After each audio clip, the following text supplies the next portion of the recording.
debating the top 5 running backs in college football for 2025 with Cody Stovall right now on Rise and Shine College Football. Let's get it. Debating the top 5 running backs for 2025 with Cody Stovall right now on Rise and Shine College Football. Let's get it. Debating the top.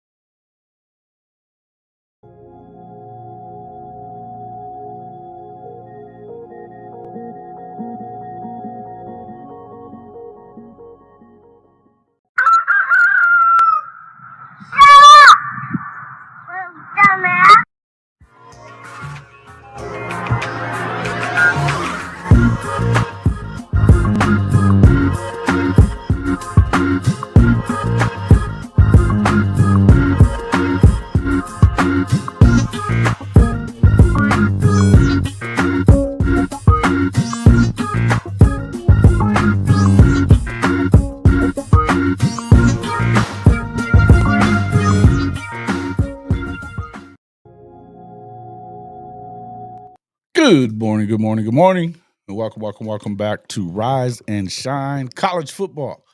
I'm your host, Jason Watkins, and if you love college football, you know you're in the right place. So before you forget, smash that red subscriber button, like our videos, and don't forget to ring the bell so you don't miss one moment of Hall of Fame college football. Welcome into the show, everybody. Sorry I'm a little bit late. Man, I'm struggling with getting all this stuff ready and going. Steve Rollo, Brandon Snake. What's up, Coach? Good to see you, Johnny Boy. Coach says, I know who the best one is.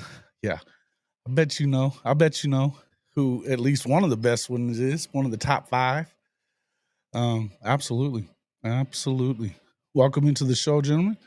Sooner in Texas. Good to see you guys. I don't know if Cody's going to make it on or not. He was supposed to be here. He has not answered the phone yet. I'm thinking probably not, but Marcus Dent will be popping in here shortly as well. Coach, if you're not working, you can pop in here. Also, if you'd like, I can send you a link. We'd love to have you on. Talk about some of these guys. I'll go ahead and pop it in there real quick just in case.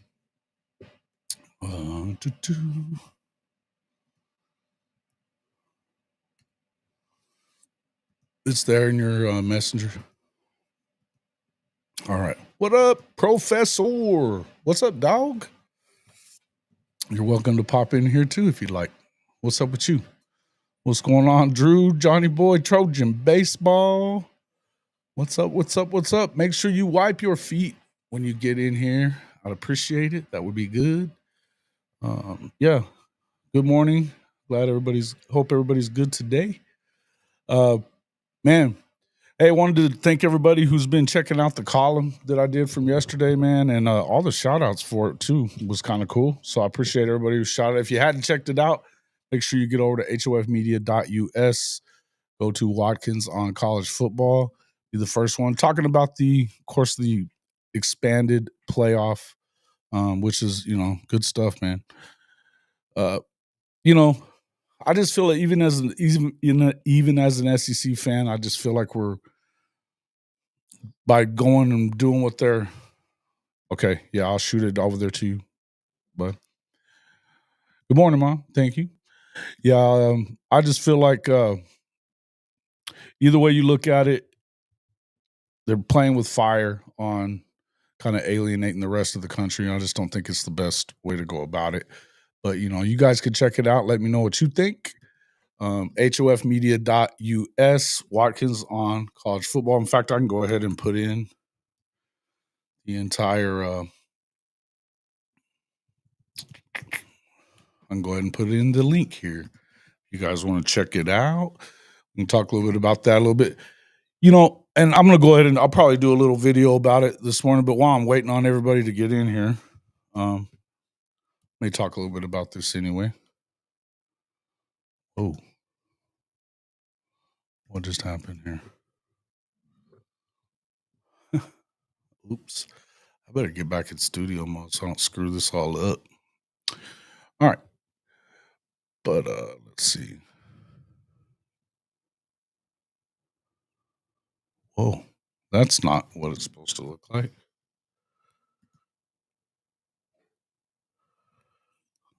Oh, well, I guess it cuts off that front. That's kind of weird.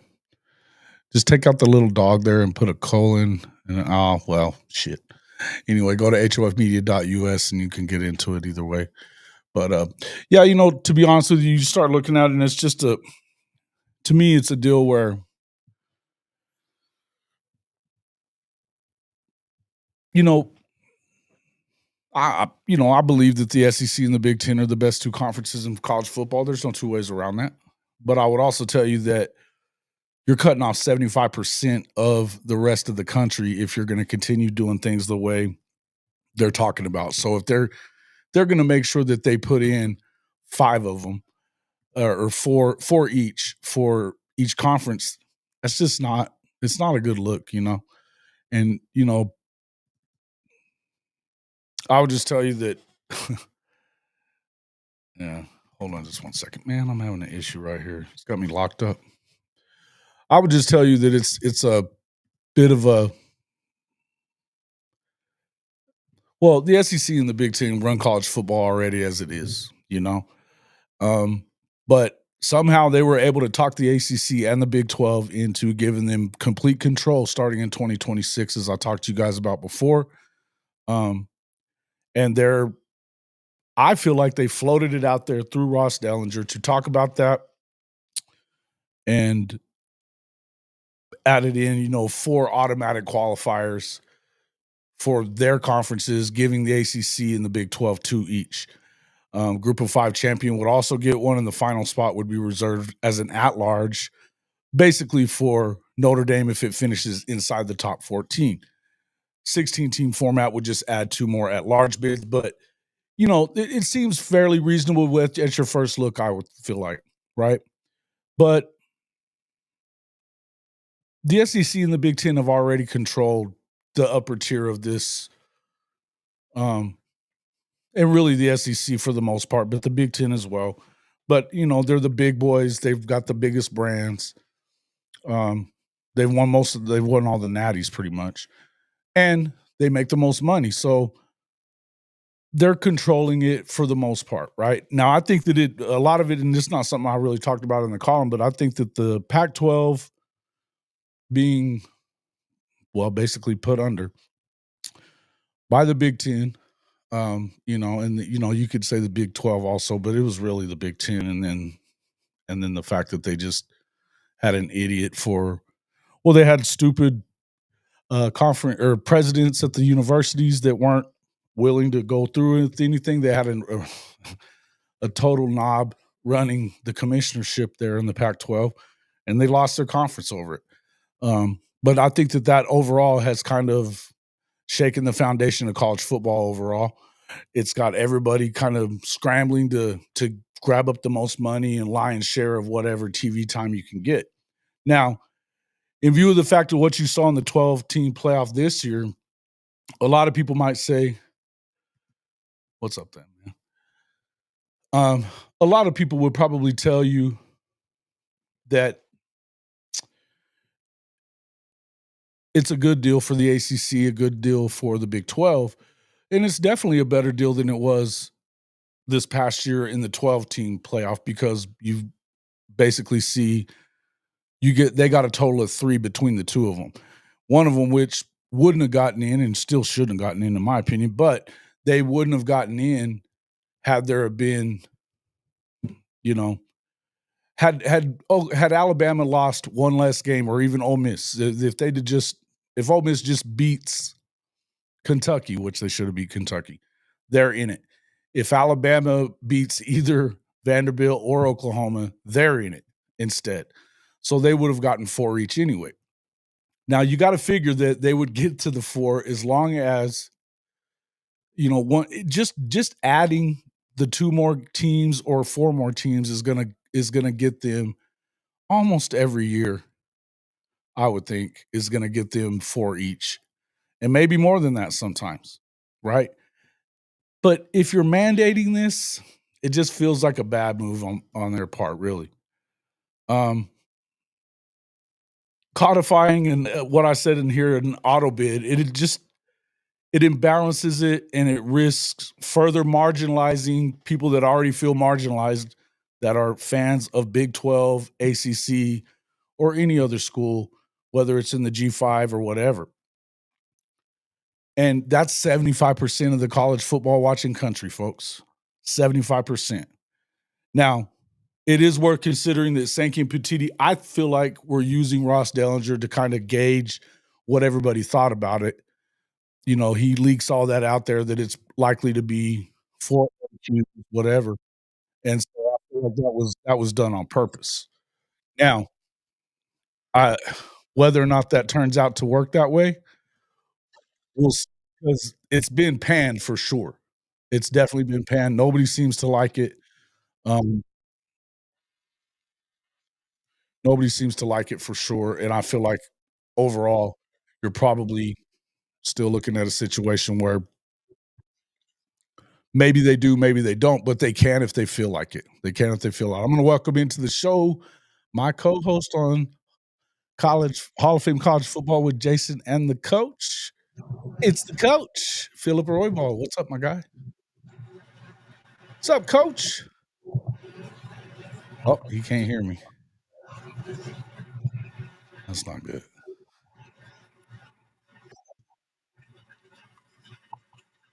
I don't even know if he can see. Oh, I think you're muted there, coach. Hit the unmute real quick.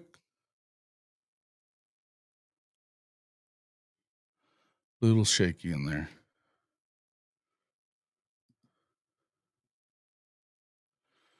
Yeah, I think we lost him. All right, we'll go back to the other one for a second until I see him back in there.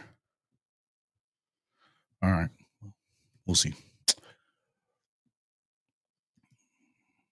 Are the two ACC and Big 12 spots guaranteed? They would be in that. There would be in that format if they ended up doing it like that. Now, yeah, Shawty says, I said there'd be two super conferences 4 years ago, and y'all thought I was crazy. Y'all will listen to me one day. Listen, I don't know that. I think that the public opinion says they better not do that to two super conferences. And I don't think that I think that you better be at more than like just what they have in them right now. They better be ready to expand a bunch if that's where they're headed. Because here's where I was saying in the column, and I don't know if you've seen it or not, Shawty, but I feel like the fact that you can make that happen and you can, do whatever you want with the playoff format or whatever, doesn't mean that you should. It doesn't mean that you should. So, and in this case, I don't think you should because 75% of the college football watching country, they're not SEC or Big Ten fans. When you start adding up all the rest of them, then, and it was, for the most part, the first 12-team playoff was pretty, there was a lot of exciting moments in it. It was fun. I think that the season leading up to it was probably one of the better seasons, aside from my Sooners being bad. It was one of the better seasons I can remember in a long time. It just seemed like everything mattered, all of them. All the games that you watch, they all seem to matter, right? See, Chrissy, here we go. Every time you come in here. Now, something that was said was that even ESPN is telling the SEC and Big Ten that that's a bad idea to do 4 AQs. So it's something that nobody's really highlighted very much. But if you look at Ross Dellinger's report, and I'm telling you, I think that they floated that out there before they met for a reason. They wanted to have that information of what people thought, and nobody is saying that they love it, right? Does this make the conference championships just about seeding? Pretty much. And there's been some talk about doing playing games. I don't necessarily have a problem with some of the stuff that they're talking about. And I think if you're the Big 12 and the ACC and you look at it in terms of, BYU beat SMU at their house and they didn't even score a touchdown on them. Now they didn't get into the championship game, but you wouldn't have put them instead, and they had wins over top 25 teams too. So to me, it wasn't if you're the Big 12, you're like, man, why in the hell didn't we deserve that? Right?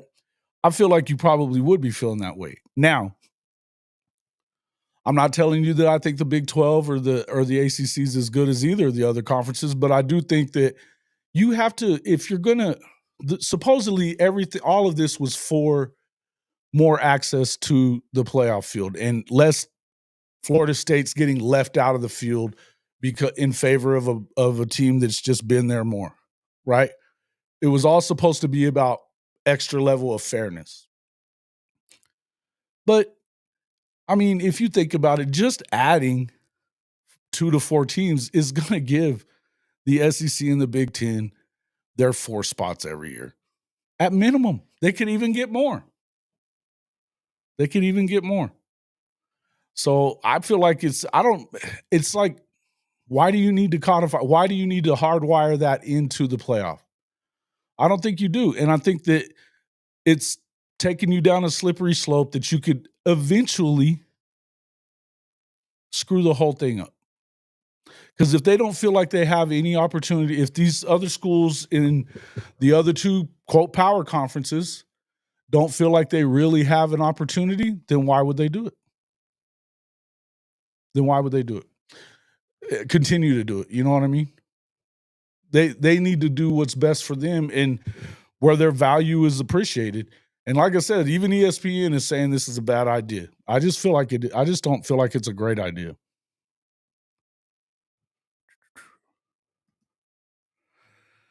Yeah. Each day that goes by, college football seems to be. I mean, and the thing is like this is the first year of the new playoff. It made a shit ton of money. They're going to continue making shit ton of money. It's almost feels like you're killing the golden goose. Now, I don't believe that Petiti and Sankey can be that crazy. I don't think they're dumb. I don't think they're dumb, either one of them. I think that they're seeing where their leverage is going to take them. But I also would say this. I think that the fact that something else that came out in Dellinger's report was that it was last spring when we thought they were just getting the lion's share of the money, you know, when they were driving the hard bargain about whatever and said that they would take their ball and go home and do their own thing. They should have called their bluff, number one, because apparently along with it was the fact that they get to make all the rules for the CFP starting in 2026. They don't even need the ACC and the Big 12 to agree to it. They can discuss it with them apparently, but they don't have to have them agree. I think that was a gutless move by the presidents in those conferences and really the commissioners themselves. They should have made sure that shit didn't happen. They shouldn't have allowed it. I mean, make them run. What are you going to do? You're going to try to go ahead and kill the one thing that everybody loves it. It's made more and more and more money, and you're going to kill it off before it ever even gets started on the 12 team? I doubt it. Maybe they do. If you're listening to Josh Pate, maybe they do. But I think that that's akin to suicide. Really is. So to me, I don't see it, man. Yeah, you say that. But what does a super conference mean to you? What does a super conference mean to you? Does that mean you think that they're just going to absorb the entirety of the Big 12 or a big chunk of the Big 12? And same with the Big 10, they're going to absorb all those teams that all of the Pac-12 and then whatever other teams that they want. Yeah. All the Big 12 and whatever they want from the ACC. I don't know, man. I don't know. It doesn't. I can tell you that that's not what the SEC seems to want. They're not wanting to get bigger. If you're listening to what they're saying, they don't want to get bigger. Why would they? They have it just like they want it. Their teams are winning national championships. They won 15 out of the last 18. You know, why would you do it? But in that case, I don't know why you feel like you got to get 4 in either. And, you know, like I said, I feel like you're going to get them in anyways because you have more. Yeah. That's easy to just say that. Oh, did I not already send that? I'm sorry, Cody. My bad. I'm sending it to Twitter right now.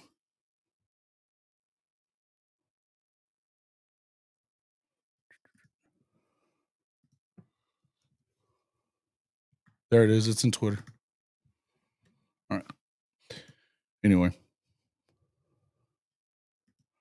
we need regional conferences. Okay. Well, I mean, look, I don't have a problem with any of that. I wouldn't have had a problem with any of it at all. And I like the idea of Oklahoma being I mean, as an Oklahoma fan, I like it that they're in the SEC. And playing against some of the best teams in the country every year. It's cool. Would it bother me if they went back to the old Big Eight? Nope. Would it? What I think is, I struggle to believe that you're going to continue to keep up all these rivalries too. And I think, look, I said it in the column. College football isn't supposed to be like the NFL. I don't know why you would want to make it like the NFL.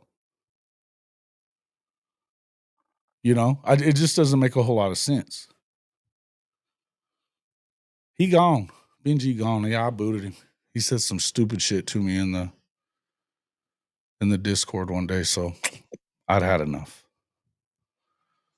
Hey, the coach. Looks like the coach may be back in here. Let me get him over here.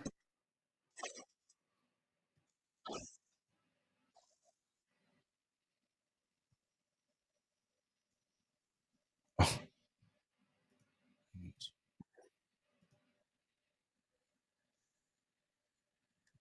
What was Coach Dent? No, it's Coach Roy. Well, Coach, we gotta.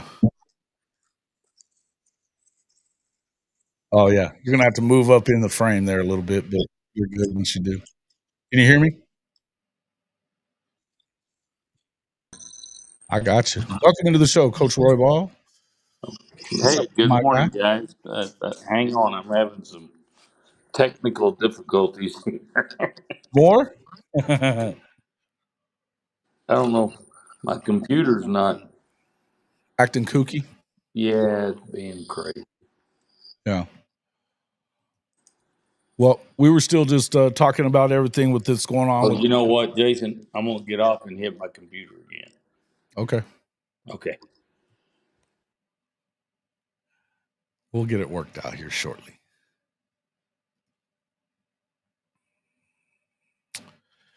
Yeah, but it's not exactly the same there. I mean, I get what you're saying, but I don't know. Yeah, it's gonna be something like that. I haven't talked to running backs yet. I was kind of waiting on these guys to come in, but we can kind of get into it. Anyway, get over there, check out the column. Let me know what you think. Maybe I'll get into more of it, and I'll just do a quick 15-minute video or something and kind of talk about it. But I can just tell you that I believe that it's a bad deal.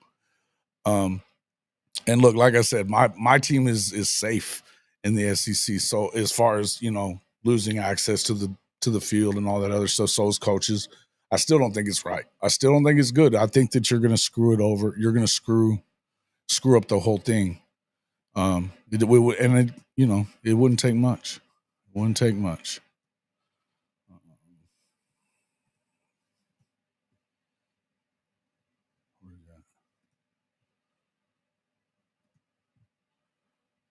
He is back.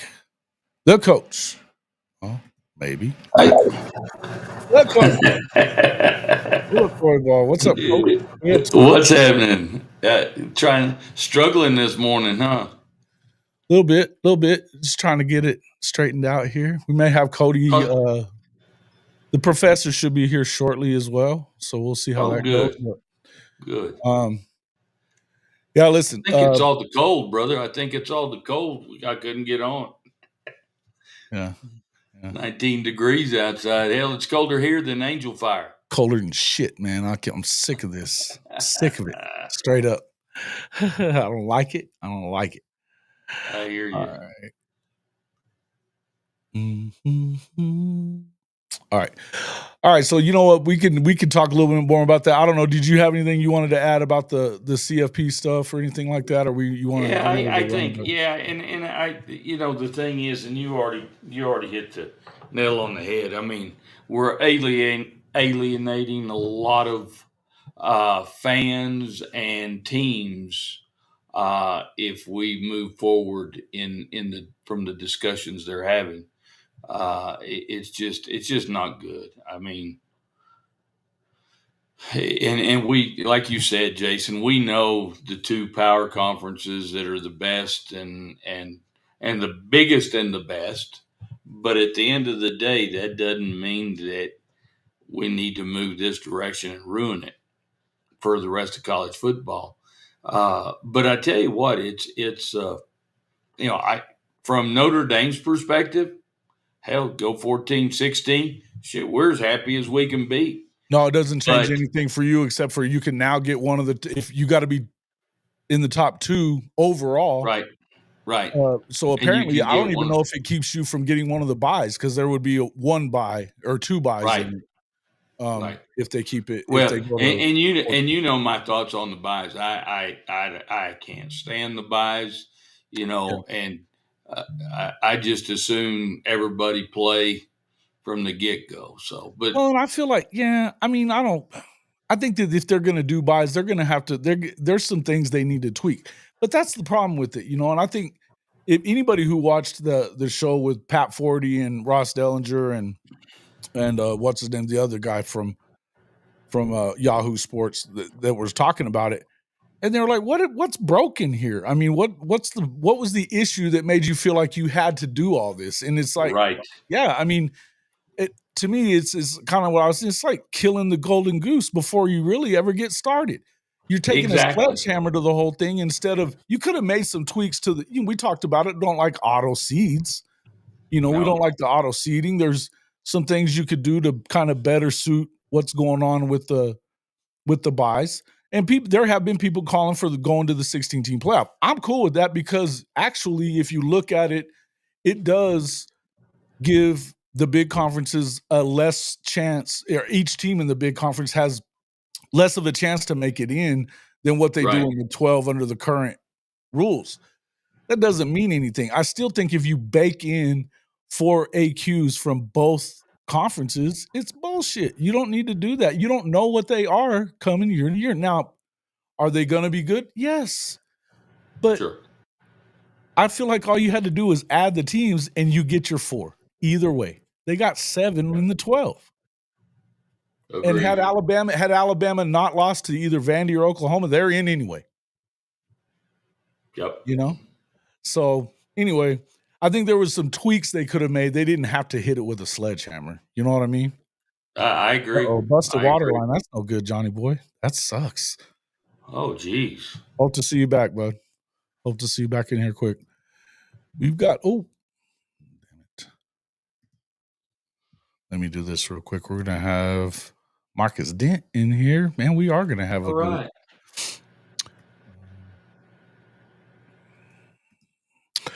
Yeah, but anyway, I just feel like it's you know, fixing something that doesn't need to be fixed. And then Agreed. of course the other part would be, let's see what we got. Coach Dent.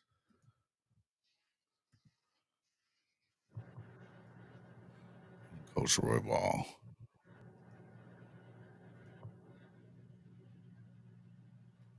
Oh, why isn't it replacing him? Oh, there it is. Welcome into the show, Marcus Dent There from he Red is. Iron Insight. What's up, my guy? Man, what's going on, man? What's up, Coach Dent? Man, how's it going, Coach? Man, just chilling, trying to stay warm. You Likewise, freezing down brother. there too, huh? Damn it. Man, it's cold, bro. It's cold. 22 degrees. We're 16. Ugh, brutal. Hey, and here in Hobbs, America, that's you know, I we, Fucking I have a cold. cabin up north in Angel Fire, and hell, it's always way colder there. I looked this morning, and it's like 12 degrees colder in Hobbs than Angel Fire. I was like, that's friggin' impossible. Yeah. No shit. Damn. That's nuts too, man. It's just too much. Yeah. We lost Marcus there. But he'll probably be right back. This was kicking him off last night too on the other one. I'm gonna have to get a hold of somebody about this stuff. Something ain't right. Let me go to this. All right. Busted water line. Let's You got all see. kind. Well, we had one too at one of our or houses of our, The properties you know, for your. yeah, yeah. He's back. Y'all There kicked he me is. out. I ain't It's kicked. that cold weather, man. I couldn't get on either. It may just be his technology or lack of tech savviness. Might not. Can't It never might. tell. Ain't no telling, man. It could be. You could be right. It may not be none of that. But anyway, yeah, we were just kind of talking a little bit about what we were. Obviously, what I was talking about in the column, and this. We just lost him again. All right, we're gonna go ahead and let's move forward and start talking about running backs. I'm kind of off this other deal. So, what's your thoughts on? I know you're gonna say Jeremiah Love first. I'm Oh, guessing. you know that you know Yeah. that's the deal.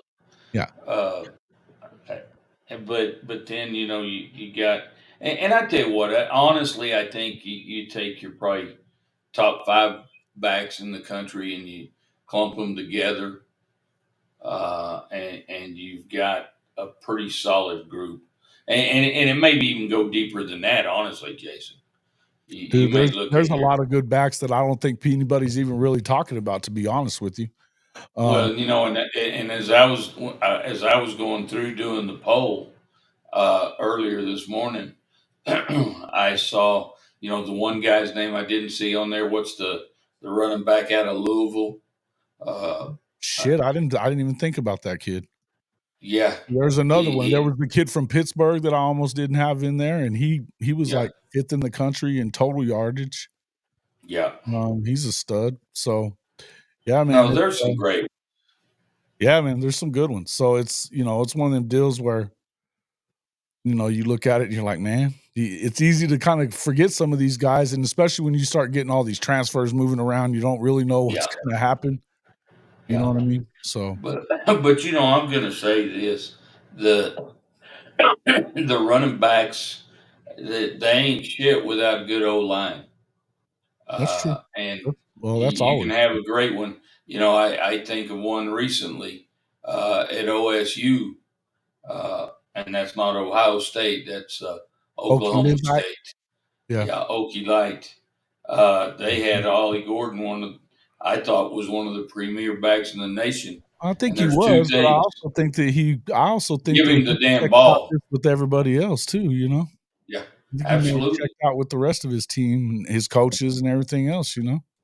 Yeah, but again, number one, you got to give him the ball, That's true. and number two, you better have a whole line to go with it. Yeah. Looks like Gator country over here. It is Gator Country in here. So Yeah. What's welcome up, to the guys? show, the Professor. What's up, my guy? I was just kind of so I'm on. I got that weird shift where I work 2 to 10:30, 11 o'clock, and so but my kids got to be up and on the bus by 6:45. So Oh, jeez. I You're up get up. no matter what, huh? Yeah. So 1 o'clock. So I essentially go to bed at 1 o'clock. I wake up at 6, get them on the bus, and I take a little nap, and I'm just up getting moving around and everything. But I'll tell you, I think truthfully, some of the names that me and you were at least talking about, they're on the PFF top 10 running backs returning. So obviously Jeremiah Love, Notre Yeah. Dame, Isaac Brown from Louisville. There it is. Yeah. Both the Penn State I backs. forgot to put him even in there, but I'll go stick him in there right now. As a matter of fact, the link should be in the description for everybody to go vote. There's old Marcus Dent one more time. See what's going on here. Yeah, listen, you can go ahead and vote now. We have it up. Let me get to it here real quick. I'll pull it up here. Ooh, Can't hear anybody. Jamal Haynes out of Georgia Tech. I forgot about that Georgia kid Tech. too. Yeah. Golly. There's some questionable Jason. ones on here. The Washington kid, they got a kid from Oregon. Yeah, but like Coach was saying, most of it, 90% of it's the O line. What's the kid's name from Louisville again? Love. Br- Oh, Isaac Brown. Isaac Brown. Isaac, yeah. Louisville. Okay. I'll get both of those and put. Oops. Yeah, I was telling them I had forgotten the guy in at Pitt earlier. I don't think Coach Dent can hear us. Or Can you hear us, Coach? Coach Dent. Hello. I don't think he can. Yeah, he apparently can't. not. No. Nah, he's not hearing anything. Okay. Let me kick him in. That's my whole life every day. I don't hear anything either. I got selective hearing. My deaf ass. That's All what my guys have wife that tells me. shit. All guys have that shit. You know, I'm actually, truly, guys, I'm 90% deaf in my right ear. But it's great when we go on long trips because I don't have to hear much of what she's saying. Yeah. I didn't know that was coming, dude.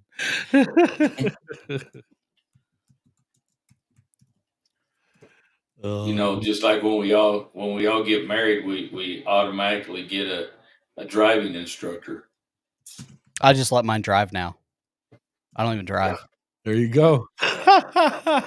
I'm too scared to let mine drive. Speaking of driving, we're going to buy a new car today. Are you? What you getting? 2025 Civic. Oh, look at you. Yeah. Nice. Yeah. Isaac Brown. Yeah, the truck market is so bad right now, so I'm gonna hold off on that. They're through the roof. They Dude, are. I don't know if they're going to ever get lower, but with the cost of gas and everything right now, but they're about to start drilling, so it should be Yeah. that more. But yeah, it's they're bad. You know, What? my wife works for a car dealership, so I know it's Right. the markups on those things. Oh, Incredible. they're unreal. Yeah, I was talking to the guy, and he was like, "Yeah, it's like weird because we went through this phase where we couldn't keep economy cars off the lot, like we couldn't keep them on the lot, and then we couldn't keep Yep. trucks on the lot, and we had all these economy cars, and then now it's like I had to put a hold on this car that I haven't even driven yet. I mean, it's brand new, but Right. because he's like, I can't promise it's going to be here tomorrow, so I put a hold on it. So. Yeah. Well, you know, and it's crazy. I was just having a conversation with my wife, and they did a dealer trade from Hobbs, New Mexico to like up in Washington for a specific vehicle that a guy wanted. And I mean, like you said, it's not just on the waiting list. He had to pay ahead of time before they'd even get it here. I mean, it's just nuts. Yeah. That's wild. Yeah, I couldn't imagine But trying to buy a house right now. Oh my goodness. Oh, You talk about a nightmare. yep. Well, that's the way Hobbs America's always been because of the oil. You guys got a lot of oil there? Oh yeah, the most in the nation. What's that Notre Dame offensive line looking like coming back, Coach? We are going to be, and not because I'm a Notre Dame fan. We're going to be one of the best in the country. Got a lot of returners? Yes, sir. Yeah, that's what matters. Yeah. No doubt. All right. Well, everybody, as a matter of fact, two guys that started this season left and went to other schools because they knew that they were not going to start next year. I gotcha. Guys, go ahead, check out High Top Sports Recruiting. I'm doing Oklahoma stuff. 2 videos a week. Breaking down the 2025 class. So keep an eye out for those. Got some good ones. Professor, you put out some great stuff. Appreciate it. Try. You see. You guys got a really good one last week. I'm trying to think of his name. That shit wasn't gonna last long there. Bevo. Bye, Felicia.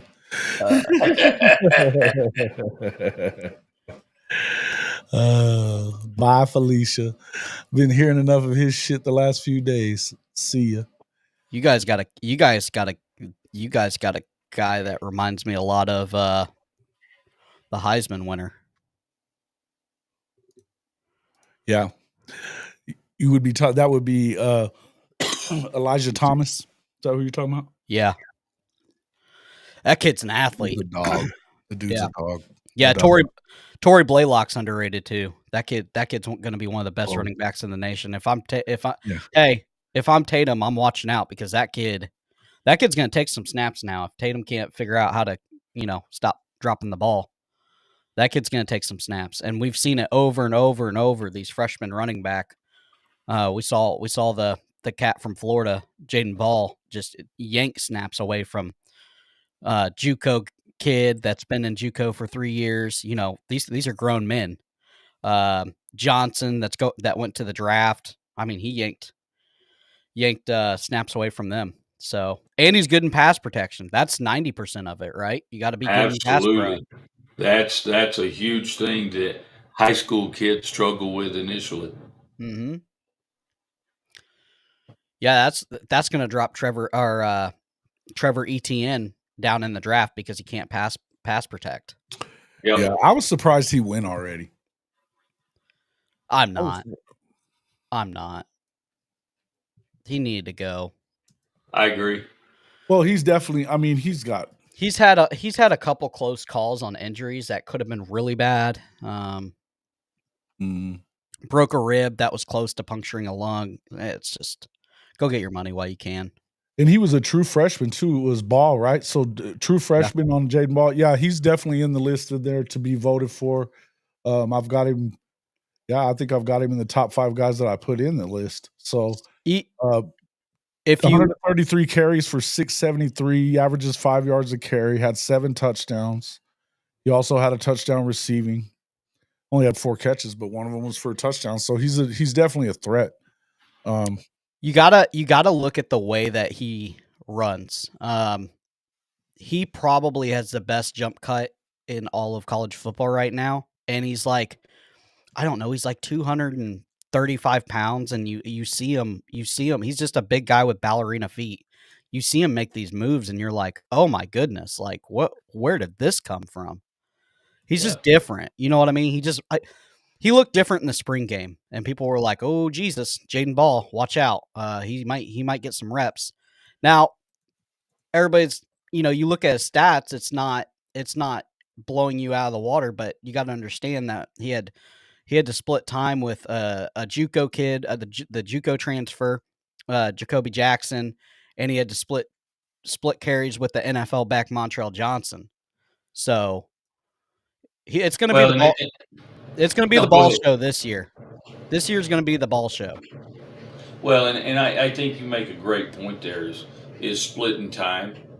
And, I can say the same thing for Jeremiah Love because we have a rotation of 3 running backs, sometimes 4.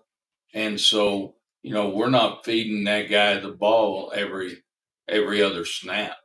And which, in one way it hurts those guys because they're not going to put up the stats that you just talked about. They're not going to put up the stats that some of those other, like Genty. They're not going to put up those kind of stats. They may be better, but at the end of the day, that's good for those running backs because they're going to still have shelf life when they go to the NFL. And I think that's important too, that, if you got a back and you give him the ball every down, that's not a good thing for that player per se, if he's looking for a future in the NFL. I think that's kind of a thing that's dying out also, is this bell cow back. Now, some of the smaller schools are going to have to do it because right. Their 1A, 1B running back isn't there's a big drop off, right? Yes. But if you're a power program and you're running a ball like what Oklahoma and Adrian Peterson used to do, or Gentry, where it's, every other down he's touching the ball, 40, 50 carries a game. As an NFL scout, I don't want that. I rather take a guy. Listen, the film's there.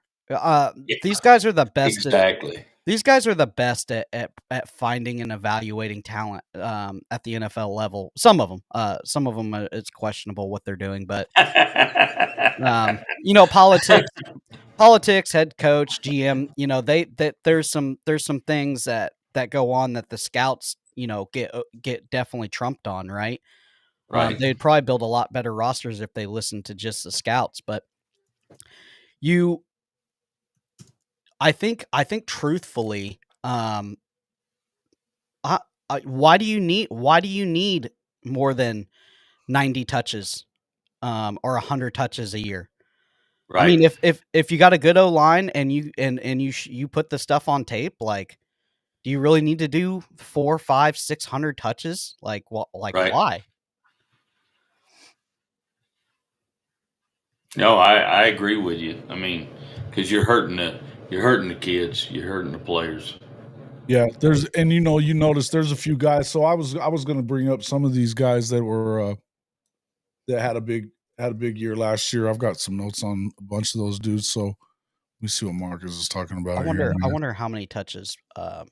Ashton Gentry had 374 touches. 374. Yeah, and I mean, running in the worst run defense conference probably in the country too, because a lot of I think they had the top 2 or 3 of the top 5 teams rushing wise in the country were in the Mountain West, because they were going up against that Mountain West competition.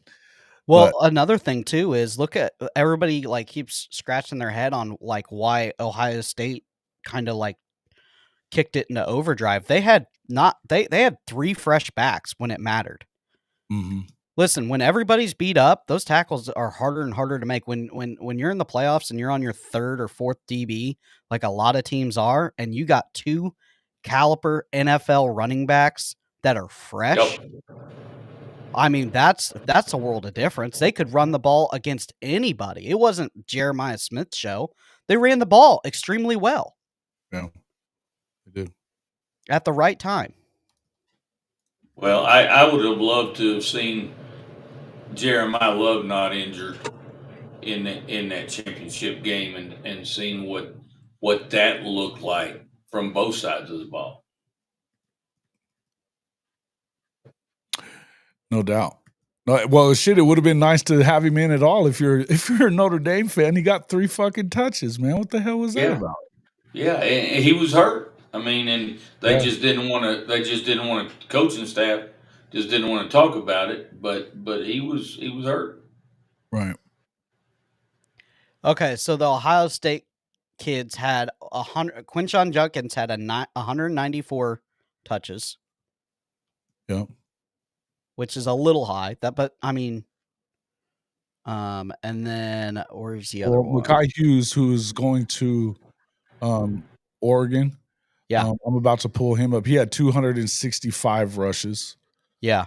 The kid out of Tulane. That kid's good. Tulane kid, correct. Yeah, he's 144 for Trevion Henderson. So, I mean, 150 touches. That's right where you want to be. Right. Yeah, well, him and Quinshon didn't have to do all that crazy shit. You know what I mean? Yeah, and they were fresh when it mattered. I wonder what the Tulane kid had. I watched him quite a bit this year. He had 202 Tulane's kid. He was Mekhi Hughes. He's going to Oregon now. Yeah. 265. I'm about to pull it all up here. Let me get a couple of these back on there. But then you had, Caden Durham. A lot of these freshman kids were getting looks, but I think they're trying to keep most of them right around that number of, getting around 100, 150, somewhere in that neighborhood, because that way you don't have to just completely use them up. You know? And so, when you look at Jeremiah Love, he had 168 attempts, which is, pretty right on the money there for what we were talking about. But Let's see. Oh man, I'm trying to make this shit work, but it ain't trying to for some reason. All right, here we go. Oregon's in. Go ahead. No, I was just saying there you got Mekhi Hughes, 1,400 and 1,401 yards rushing. He had 15 touchdowns. I mean, he was definitely a workhorse. Jeremiah Love was the leader in touchdowns, I believe. No, actually, that kid from Jacksonville State had 25 touchdowns rushing, but Jeremiah Love had 17 of them. So he was right up there. 163 rushes, 6.9 yards per carry. He was definitely one of the top guys for anybody that had over like 150 rushes to have 6.9 yards per carry. That's pretty damn good. Yeah. Right?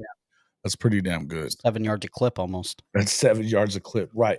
One of the guys that I was looking at that I think he's probably going to be one of those I think he's going to be one of these guys that's going to definitely have a big year as well would be, and this is a transfer from Maryland. No, not from Maryland. Hold on just a second. From Iowa State, Eli Sanders. You've got him going to USC. He was at 7.2 yards per rush, and he had 147 touches, 9 touchdowns as well. Ahmad Hardy, that was at Louisiana Monroe, he had 237 carries, 1,351 yards, 13 touchdowns. He was averaging 5.7. So, And who was that, Jason? That was Ahmad Hardy. He's Missouri's new running back. Yeah. He's out of the Sun Belt. Yeah, out of the Sun. Which if there's a place where you can go and get players and they can make an immediate impact, it's definitely running back and wide receiver. I don't mind taking a Sun Belt wide receiver or running back. Right. Yeah, listen, running backs are good or they're bad. That's just they're good or they're mediocre. They're just a guy. There's no in between, is there? There's no in between. And if they've been good, they've been good since Pop Warner. That's just how it is. They were the best running back in Pop Warner. They were the best running back in high school and their local level, and then they get to college and they ball out.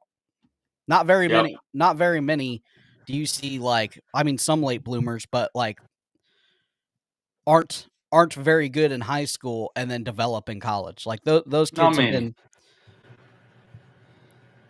Here's another one too that I was looking at. Desmond Reed. Kid. Yeah, dude. The guy averaged 5.3 yards per rush. He had 184 touches there, 5 touchdowns, and then he also had 579 receiving yards on 52 catches. There's a lot of receivers in college football that didn't come close. They don't have that. Yeah, there's receivers in the portal that are getting paid like their first round picks that didn't have that. Right. Because they were 5 stars. I mean, he was number 2 in the ACC in all-purpose yards. I think he was number 5 in the country though, or something like that. And I had that up there, and I just got to kind of put it in there. But I like him too. I think Desmond Reed's a player. As we said, Caden Durham. And Caden Durham is in his first year at LSU, but 140 rushes, 753. He had 6 touchdowns at 5.4 yards per carry. I think Caden Durham is going to be one of those guys as well. There's a lot of these kids, but there was a couple more of those. You had, like I said, Eli Sanders at 7.2 yards per rush. That's a pretty good clip as well. Cody was talking about Trent Howland. He's been at Oklahoma State, but he only had 41 attempts and he averaged 5.6. Darrell Robinson, the new kid from Auburn, at Auburn. He's a redshirt sophomore coming over from Charlotte.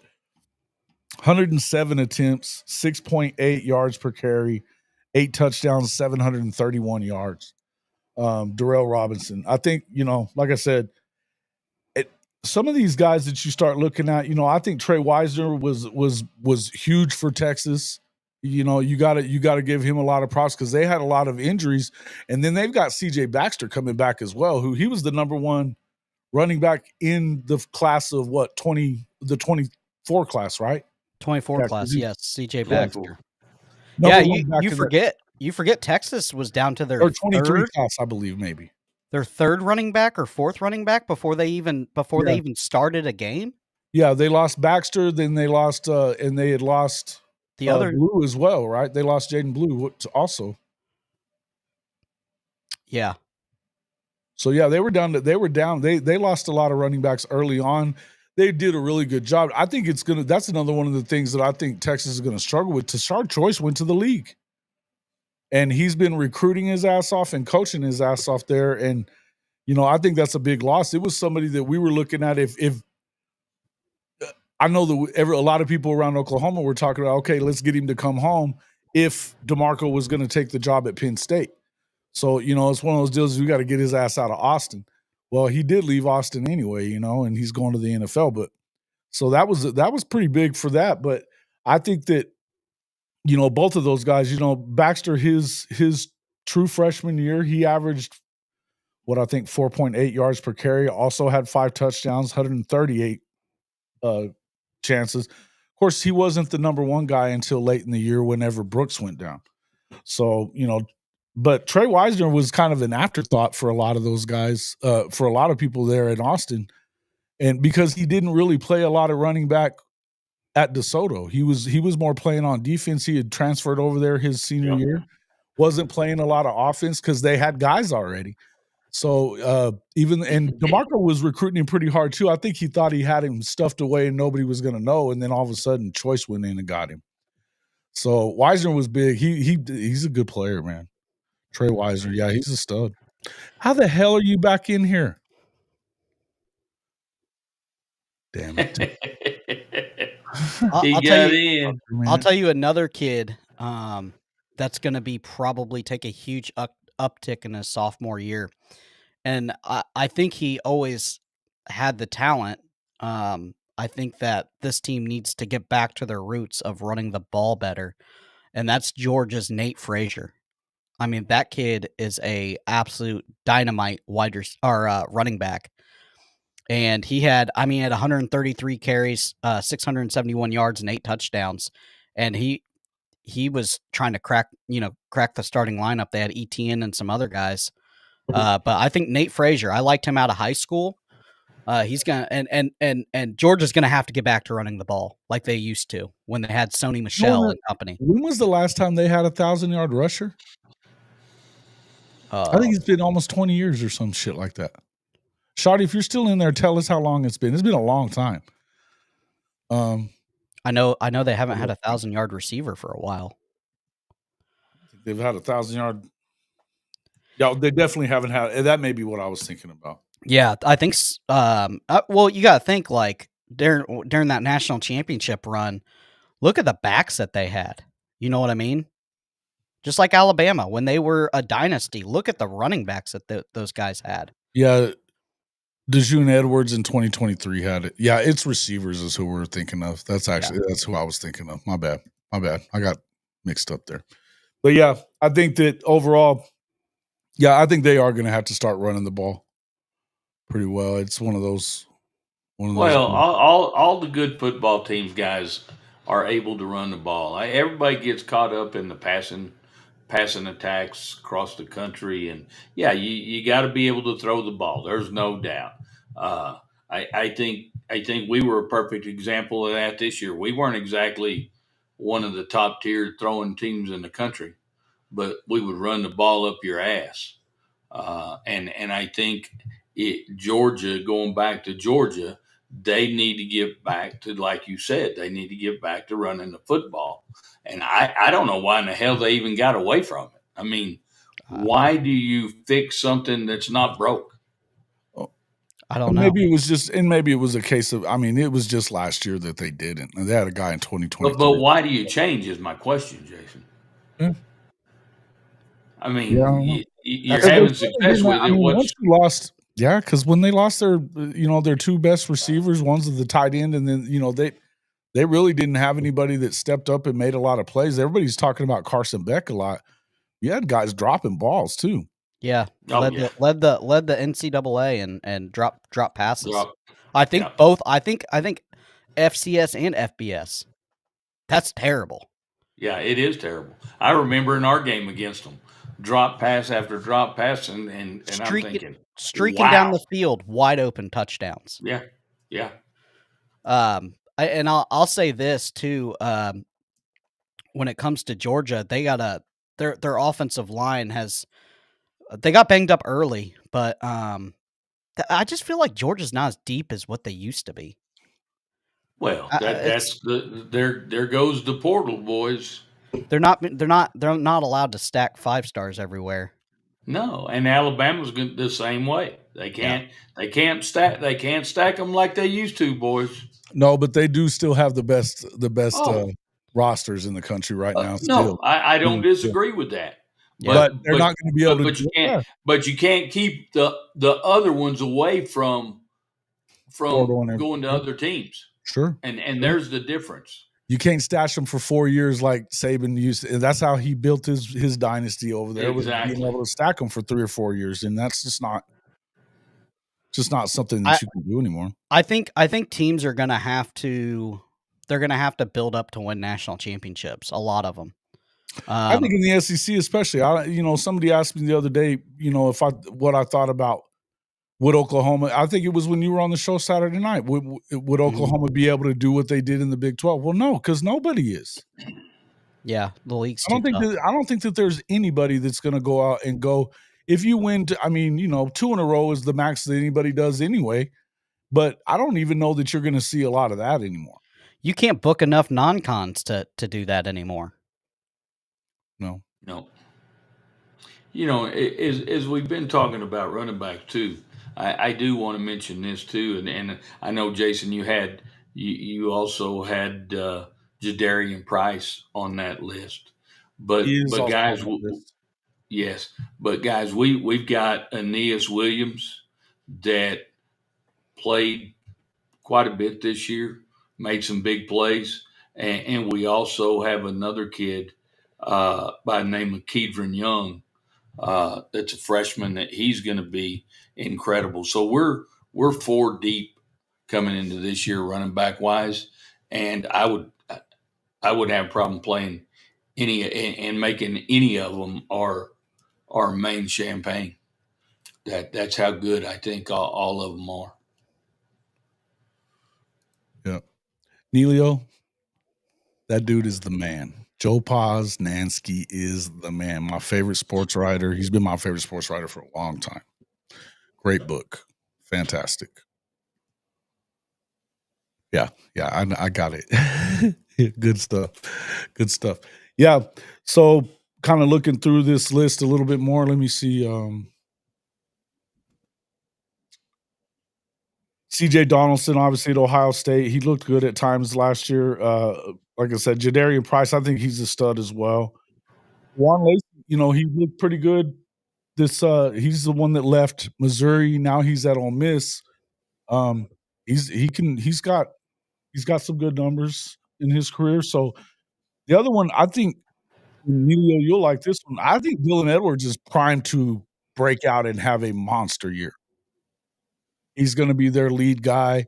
Now he's one of those guys that he's one of those dudes that you're going to get a lot of him from a lot of positions. He can catch the ball really well. We saw what he did when he was at Colorado in that first game against TCU that they had. When he got broke loose, he was gone. Dude's got all kinds of speed, a nose for the end zone. It's just pretty awesome, man. So it's man. I'm a fan of his, Dylan Edwards. I think LaShawn Williams at Kansas. Now he's coming from. Let's see, I'm trying to think of where he was coming from. I had that on there too. I've got some notes here. Let me check. I don't remember actually, and I didn't put that down. I don't think. Feels like he was coming, maybe Maryland or something like that. Or anyway, he's one of those guys that a lot of people were trying to grab him up. I'm trying to remember where he's from though. And then I think that, we talked about that they lost, we were talking about Tennessee this past weekend.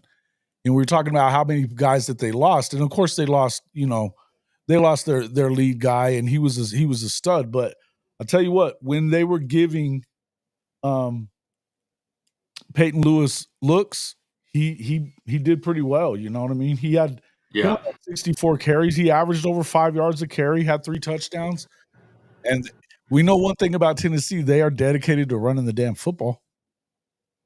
I think what hurts them is they don't have the wide receiver talent that they had, so that they're getting almost one dimensional. They're getting one dimensional. Yeah, you can load the I box think it's hurt them a little bit, but stack them. But they did bring in some. Okay, so think about Right. that Heupel offense when he first got there, right? And everybody thinks of the explosive plays, and they were slinging it all around the yard, but they ran the ball very, very good because everybody was so worried about them throwing it around the place. Mm-hmm.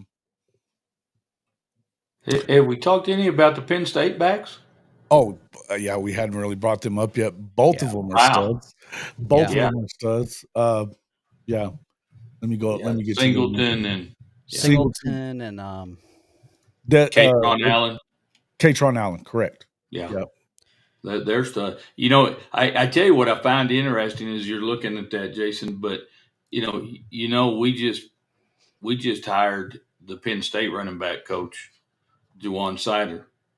And I was kind of blown away by that because I'm thinking, damn, you got 2 of the best running backs in the country there, and to leave them, I thought that was interesting. Well, spring portal is a thing.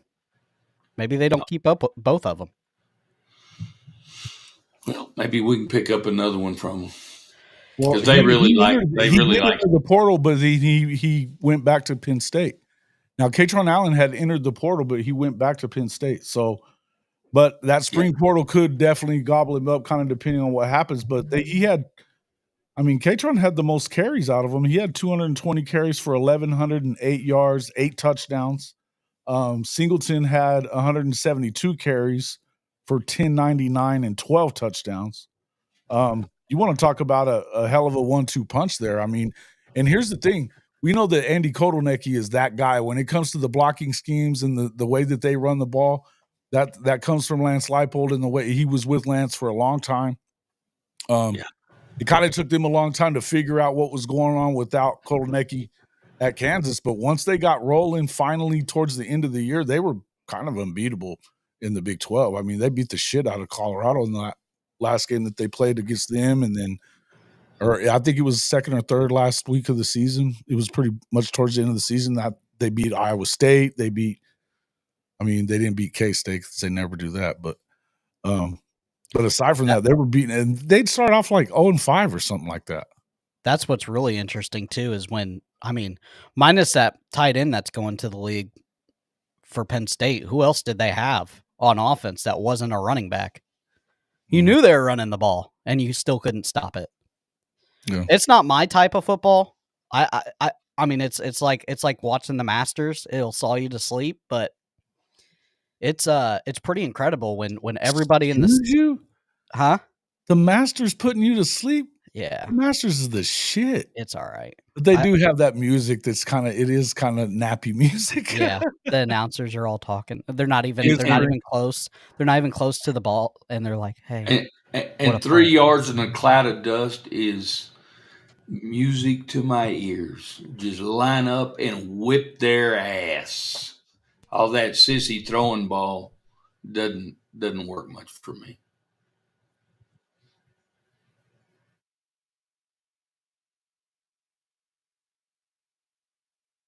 What was that? You just line up and run it over their ass. This is coming from the triple I, the old sniffer eye, Coach Roy Ball. Yeah, that's how they roll. Sniffer eye.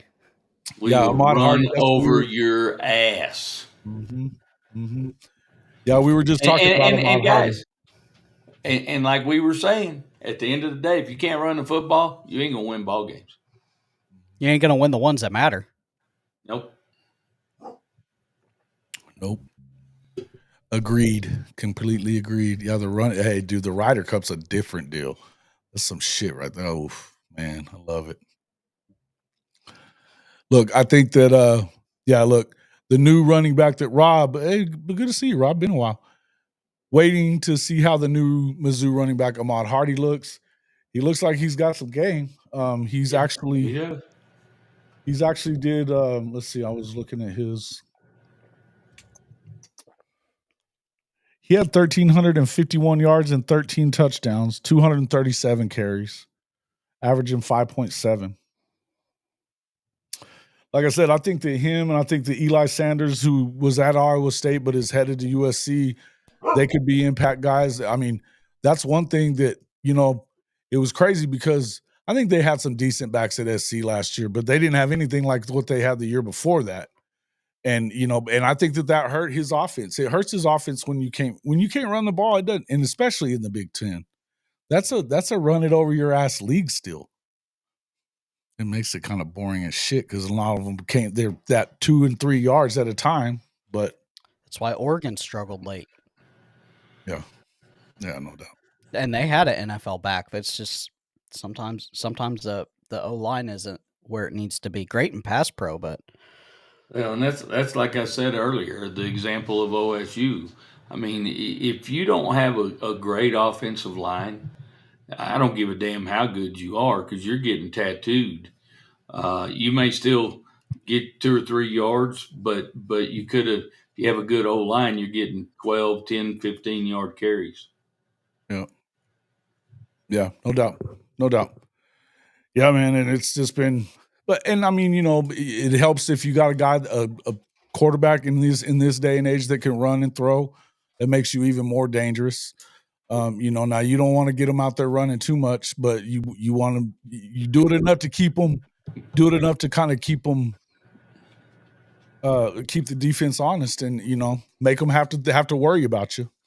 That was our third running back this year, especially with these definitely these quarterbacks getting younger and younger. Also, the best way to take some pressure off your quarterback is running the ball well. I mean, look at DJ Lagway. All his deep shots came off play action. Well, play action doesn't work unless you run the ball well. No, no doubt. But as we all know, it all starts in the trenches on both sides of the football. No shit. Yeah. Let me get in there and check and see. Let me check and see where we're at on these votes so far. I'm with you, Daniel. Yeah, Drink does like to run the rock, Rob.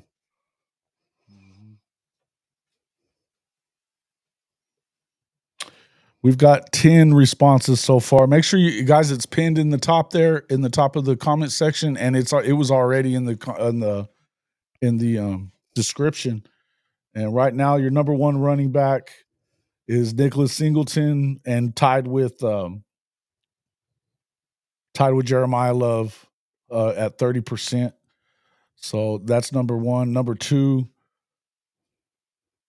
let's see, Jeremiah Love and Desmond Reed tied for number two.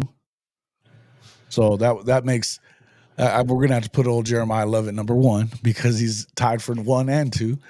So we'll give him that. And then you've got 20% on number 3 is going to Desmond Reed as well. Yeah.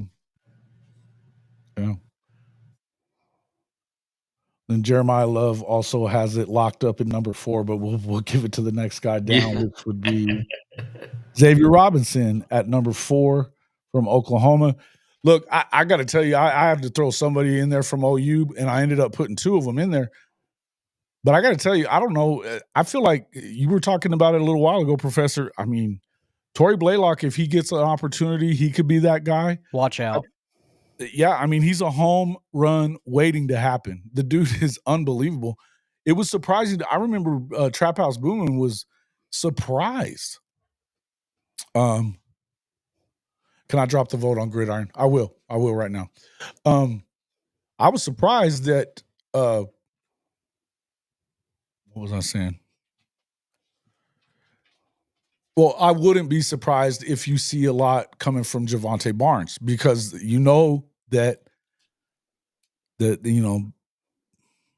for better or worse, DeMarco favors him a little bit. And he was getting it going during the season until he got hurt again. Now, injuries have been Javonte's issue, but, DeMarco loves him. He's a Vegas kid. So it's one of those deals where you got to kind of look at that. I think it's kind of a big deal. Is Oklahoma happy with the production of their running back coach? They haven't been in the last couple of years. I mean, his I guess, and I don't know. I think when you haven't, they were doing so well, win 6 Big 12s in a row, and then you haven't won the Big 12 in the last 3 years, it makes everything get highly scrutinized, if that makes sense. But so the short answer on that, no, they're not happy with them. Nobody is. But I would and I'm gonna say, just because you're a great player doesn't always translate into being a great coach. True. And I don't know if that's the problem or not, but there's definitely something to that. He recruits his ass off. You got to give him that. Taylor Tatum and the guys that he's recruited, they've done a great job. But the other thing I'll say is any of the running backs that he's had, whether it Brooks or Eric Gray, all those guys that have been with him as a coach, they all swear by him. I don't love the way that his rotation goes, but it is what it is. Welcome into the show from Locked On Okie Light, Cody Stovall, Mr. Late to Work every day. That's right. Hey, you know what? I got to give a shout out to the wife. She was trying to be nice by turning off the alarm and taking the kids to school. So I appreciate the effort, but obviously it did put me behind the 8 ball a little bit. I apologize for being late to the party here. Coach, it's good to see you, brother, man. What's up, Cody? You know what? I've decided that someday I'm going to grow up. I don't know when, but when I do, I'm going to be like you. All right, boss man? Yeah, right. He's lying. Just come in here telling lies. Just coming in here telling lies. What are you talking about? Well, hey, what did I miss, fellas? We're breaking down running back. Did we already talk about Udall from Arizona State? Because he's a bad mother trucker. We have not. I was trying to. I figured we might get you at some point, so I figured we would kind of let you do some of the. We have talked a little bit about some Big 12 backs. I think Dylan Edwards is probably going to have a big year at K-State this year. He's a home run kind of kid. He is. And then, but I hadn't brought up any of the other guys. Talk to us about the guys that you think are the best players in the Big 12. Well, I think number one, it starts and ends with Kanye Udall, obviously coming over from Army. He had a lot of success at Army, and ironically enough, I believe he's Army's first 4-star recruit in the last, basically since the modern era has developed. Obviously, back in the day, right, in the 40s, they were a juggernaut that was winning national titles, except for 1945, but we'll push that to the side for a second. I think Udall is an absolute home run hitter, and he can run between the tackles. He, I think, is going to be able to carry over what Cam Scadaboo was able to provide for Arizona State this previous season, so I don't expect them to drop off much. L.J. Martin at BYU, he's kind of like Baron Morton at Texas Tech, the quarterback. When he's healthy, they win ball games. When he's not healthy, obviously, the issues start to pop up. If LJ Martin is healthy at BYU, I expect him to have a massive year because he is an every down back that has the capability to extend plays out of the backfield as well. On top of that, as an Oklahoma State fan, right, we lose Ollie Gordon, but we do have Trent Hallen coming in, who was the leading rusher at Indiana a couple of years ago. 6'3", 242 pounds. He should be a Chris Carson style of running back in Stillwater that I think should excite people. And with all of the new coaching and all the new O-line coaches, I do expect Oklahoma State to have at least some semblance of a rebound. And then you mentioned Dylan Edwards. I'm still kind of reluctant to put him at the upper echelon simply because at Colorado, he wasn't an every down back. Kansas State, thus far, he hasn't been an every down back. But I will admit, when you have somebody like Avery Johnson, you have two dudes in the backfield that run 4.3 40s. that is going to be extremely difficult for anybody to stop. Are you alive? Are you there? I feel like I'm just talking too much. Keep talking. No, keep talking. I'm trying to move some stuff around. So continue. And as far as Baylor goes, right, I really do like the freshman running back, Michael Turner Jr. He did make Oklahoma State in his top 3, so obviously I did a lot of research on him. I have covered him out in the 7-on-7 landscape. He's a game changer, and the fact that he went to Baylor is absolutely massive for them, and I do think he's going to have the capability to start as a true freshman down in Waco. So I think those are some of the Big 12 backs that have been accentuated this year. I would have put C.J. Donaldson in this mixture, but obviously he left West Virginia and went over to Ohio State. I think he's going to have a massive year. And then whenever I did your voting for the top running backs, Udah was the only Big 12 back I put in there. And you know, I obviously wanted to squeeze some more, but I got to be realistic. I will say, and if you guys disagree, I would love to hear your opinion. This year's running back room doesn't seem as loaded in the NCAA as the last couple of years. Now, we do know the NFL draft, they look later rounds now to get running backs because there's typically a plethora of them in the 3rd, 4th, 5th rounds that are viable candidates to provide immediate playing time. But this upcoming season, I don't see – I don't know. There's a little bit of a void, in my opinion, when it comes to top end running backs for this upcoming draft. Yeah, I think it's just names that haven't made their name known yet. I think the running back position is probably one of the youngest in college football right now. I think there's a lot of guys that are going to pop out. Nate Frazier, yes, he's on my list. Just my damn opinion. He's a freshman. Jaden Ball for Florida was a freshman last year. Nate Frazier, freshman for Georgia last year. Right. I think there's a lot of names. I think it's secular, right? So we load up just like quarterbacks. We load up on guys that transfer in, transfer out, red shirts, use their COVID year, 30 years old, whatever. And then, you know, they have years and years to make a name. And I think we're in the young part of the running back. I think the talent is probably at the highest level it's ever been. I think they're just young. They're just young. They're just young and they're unknown. Take it for what you want. PFF has Jonah Coleman from Washington. I didn't watch a single down of Washington ball, but he's number 4, 5'9", 229, 95.4 career PFF rushing grade. And nobody really knows of him because he's at Washington. Well, and I think you accentuated a phenomenal point. You used big words there, very eloquently put, but I went to the school for kids who can't read good, so some of that went over my head. I will admit, though, I appreciate the fact that the running back position and the wide receiver position have kind of morphed into ordeals where you do not need 2, 3, 4 years in your college to get, you know, to the level. And I think that's a good point when it comes to like 7-on-7, the development from the skill positions. I think you're seeing a massive differentiation in the years past. Right, guys like Ryan Williams at 17 years old would have never started 5 years ago, point blank period, no matter how good he was, right? Yeah. But because of the NIL and the transfer market era, it does kind of exacerbate the situation when you need to get somebody in early or they're going to transfer, right? And I think part of the reason some of these guys are unknown is, once again, because of the transfer portal market. Unfortunately, if you come in as a heralded freshman and you don't play, oftentimes you're transferring, right? So the next team gets to reap the benefits of your development. And we could make the argument, we could talk all day about how that's maybe not great for college football. But at the same time, I think as you've seen by the playoffs, there is a little bit of an evening in the playing field with the transfer portal, and that part of it I do like. And yeah. I'll say this. I think running back and wide receiver are getting to the point where you can depend on freshman running backs and it'll be fine. I think there are still positions in college football that you want a redshirt senior or junior, and that's in the trenches, the tight end room.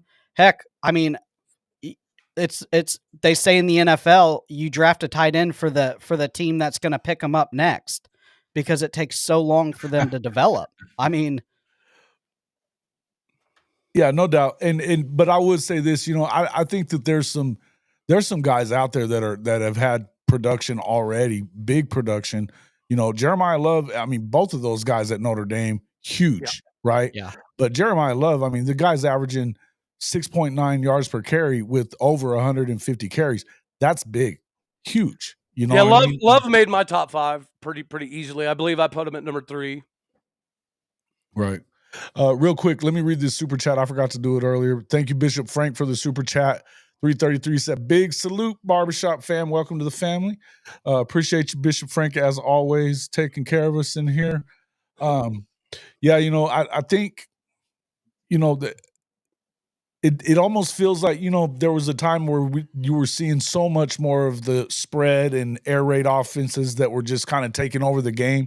Yeah. And it almost feels like Coach, you were talking about a little while ago that, you want to run the damn football. And you were running the damn football out of the triple I even. So to me, I think that you're kind of starting to see that where you, as you said, you're not going to win big ball games unless you can establish the run. And I think that travels in every conference, right? Right. And you have to run the ball to be able to throw the ball. It opens up your passing game. And not very often does it work vice versa, where the passing game opens up the run game. It doesn't really work that way. But if you can run the football, you're going to win a lot of ball games. And I'm not saying you have to run it every damn snap like I would, but you got to run it enough to. And again, you need to some of your quarterbacks that aren't your pro style quarterbacks, being able to play action pass is, you're going to see quarterbacks that are going to thrive if they have an offense that's moving the ball on the ground and can then lull you to sleep and hit you over the top. So yeah, you got to be able to run the ball. And again, I know y'all get tired of me hearing me say this, but you have got to have a great offensive line offensively if you're going to be good. Well, and Coach, you could look no further than Oklahoma State, right? 2 years ago, nobody knew how to stop Ollie Gordon. He runs for almost 1,800 yards, wins the Doak Walker Award. He made Alan Bowman look like a competent quarterback. The very following year, everybody and their mom had a game plan to stop Ollie Gordon. And coincidentally, by loading the box, putting 9 dudes in the box constantly, you also limited Alan Bowman, and it exposed some of the deficiencies that Bowman had. So we had the ability to run 1 year. Teams figured out how to stop Ollie, and it completely derailed the season. Our inability to run the ball is what led to the worst season we've had since 1994. I'll say this too: coaches are on such a short leash now. A lot of them. Yeah, it's no longer the senior or redshirt junior or redshirt senior is going to get the majority of the carries because he's been with the program forever. Listen, I need to win now. The best player is going to play. It's back to almost Pop Warner-ish, right? Best players play.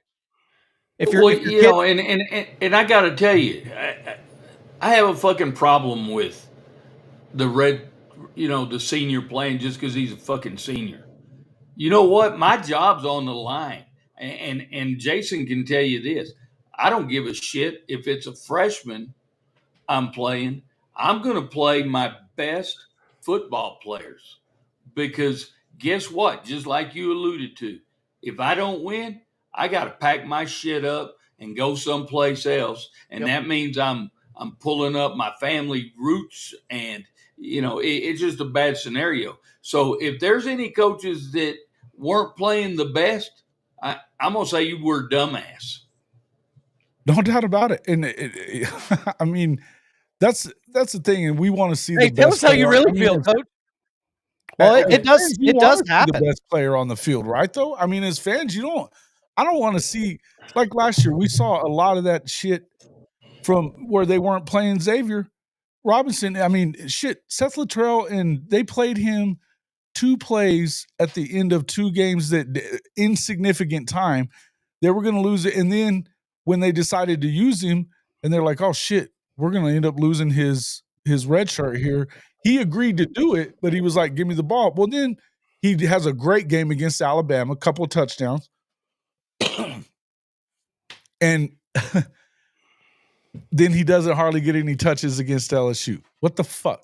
You know what I mean? It was like, why did he's definitely in there. I think that we're talking about a kid that came in at 245, stud at Carl Albert as a senior. You know, they won the state championship again, and he was throwing people around.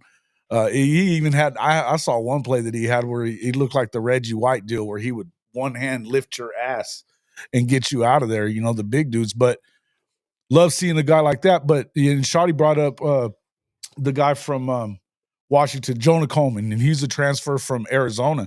Yeah, he's a dude. He had 1,000 yards last season. So even though low center of gravity or whatever, yeah, he's been kicking ass. So I really do think that a lot of these guys, I don't know that I think that there's some dudes you may not have heard about, you know, but we were talking about guys like Eli Sanders from Iowa State. He had a big season last year in average. He's one of the few guys that averaged 7 yards a carry, you know, and now he's going to USC where they were missing a good running back last year. You know, they didn't use Marshawn Lattimore very well the year before that, but it was definitely an issue for them. And I don't know, you know, obviously with Lincoln being on the hot seat, he's got to get some running backs in there and get and be a little more able to run the ball. I think, you know, we'll kind of see how that all goes. But then let's see. You know, Jason, and I'm going to say this too, because I'm going to go back to the coaching perspective. I mean, they can make or break a running back. You can have a good running back, and you guys see it all the time. You got a great running back, but you don't give him the rock. I mean, Marshawn Lattimore was averaging 8.5 yards a carry that year at USC, and he was getting 10 fucking carries a game. 10. What sense does that make? It doesn't. Not a damn lick. Meanwhile, Caleb Williams is running around for his dear life with his fucking painted fingernails. And I'm going to tell you this: I think Florida has set the landscape to where, listen, if your back is more talented and everybody can see it, they're not staying. Trevor Etienne said, "Look, I'm better than Montrell Johnson."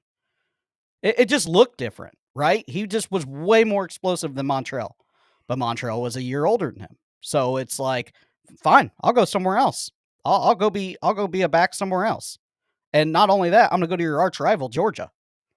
So I think a lot of coaches have seen that and have had that happen to them to where they're like, look, if the young guy's better than you, we're rolling with the young guy. Screw it, especially at these skill positions. Yeah. I'm not saying you want to start offensive tackle true freshman. That is not what I'm saying. I'm saying these skill positions, right? Go ahead. Skill guys, it's a little different for skill guys. And, you know, Taylor Tatum, you know, Shawty's saying many times young players have the higher ceilings, but you can't trust them.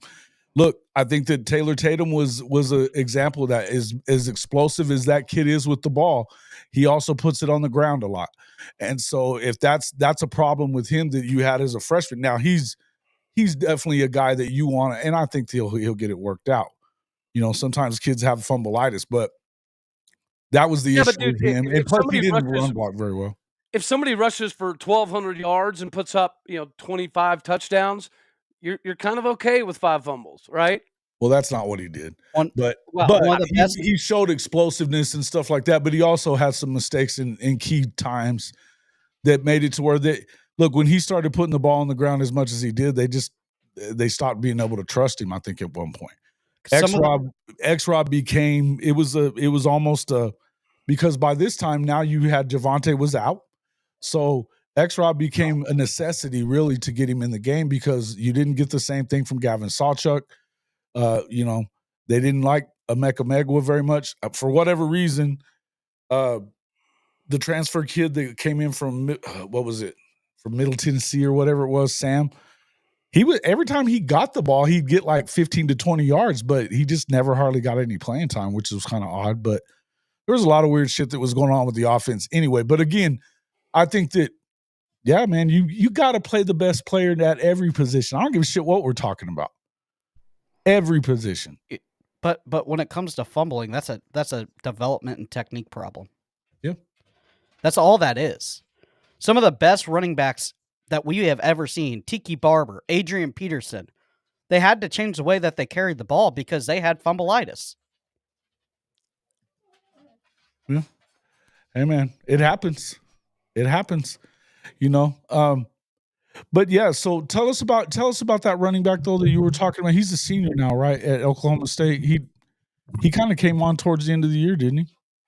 Trent Hallen, it's technically he's going to be a redshirt junior, so he's got some time still yet. Yeah, so the objective when we brought him in from Indiana was to get him a 10 to 12 carries a game just to spell Ollie Gordon, right? So we didn't ruin Ollie Gordon before the draft. Now, obviously, the season got derailed to a point that we kind of scrapped that idea. So Trent Hallen didn't get as many carries as we thought he potentially would. But again, when you're 6'3", 245 pounds, you have big time experience in the Big Ten. He was the leading rusher for Indiana. I think he averaged like 4.9 yards a carry.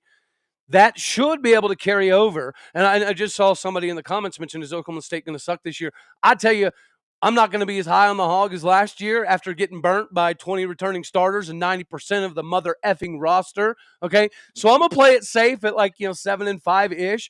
But one thing I will say on Oklahoma State's behalf, I definitely expect us to be somewhat significantly better because Mike Gundy did the one thing Mike Gundy's never done in his career, and that is fire people. Holy Toledo. Well, hell, could it telling get me worse you than can fire 0-9? coaches? He should have fired himself. Well, he should have fired people mid-season to send a message that he's still engaged and he understands the landscape is shifting. But I am extremely excited about the hire of Todd Grantham, primarily because, I think one of the biggest deficiencies Mike Gundy's ever had is he's always trying to dip his hand in the cookie jar. He wants to micromanage a little bit of everything. And defensively, it was a train wreck, right? So the fact that he has come out and said, we hired a head coach of the defense. Todd Grantham's going to do his own thing, hire his own people, recruit his own way, and you're seeing that shift pretty significantly at Oklahoma State. We are getting in on players that we never really were in on before, and I just talked to a couple of individuals yesterday, including Caden Batman Jones. It's the staff coming from the NFL and the SEC that has all of these guys excited, and for that reason, I am pretty intrigued by how the season's going.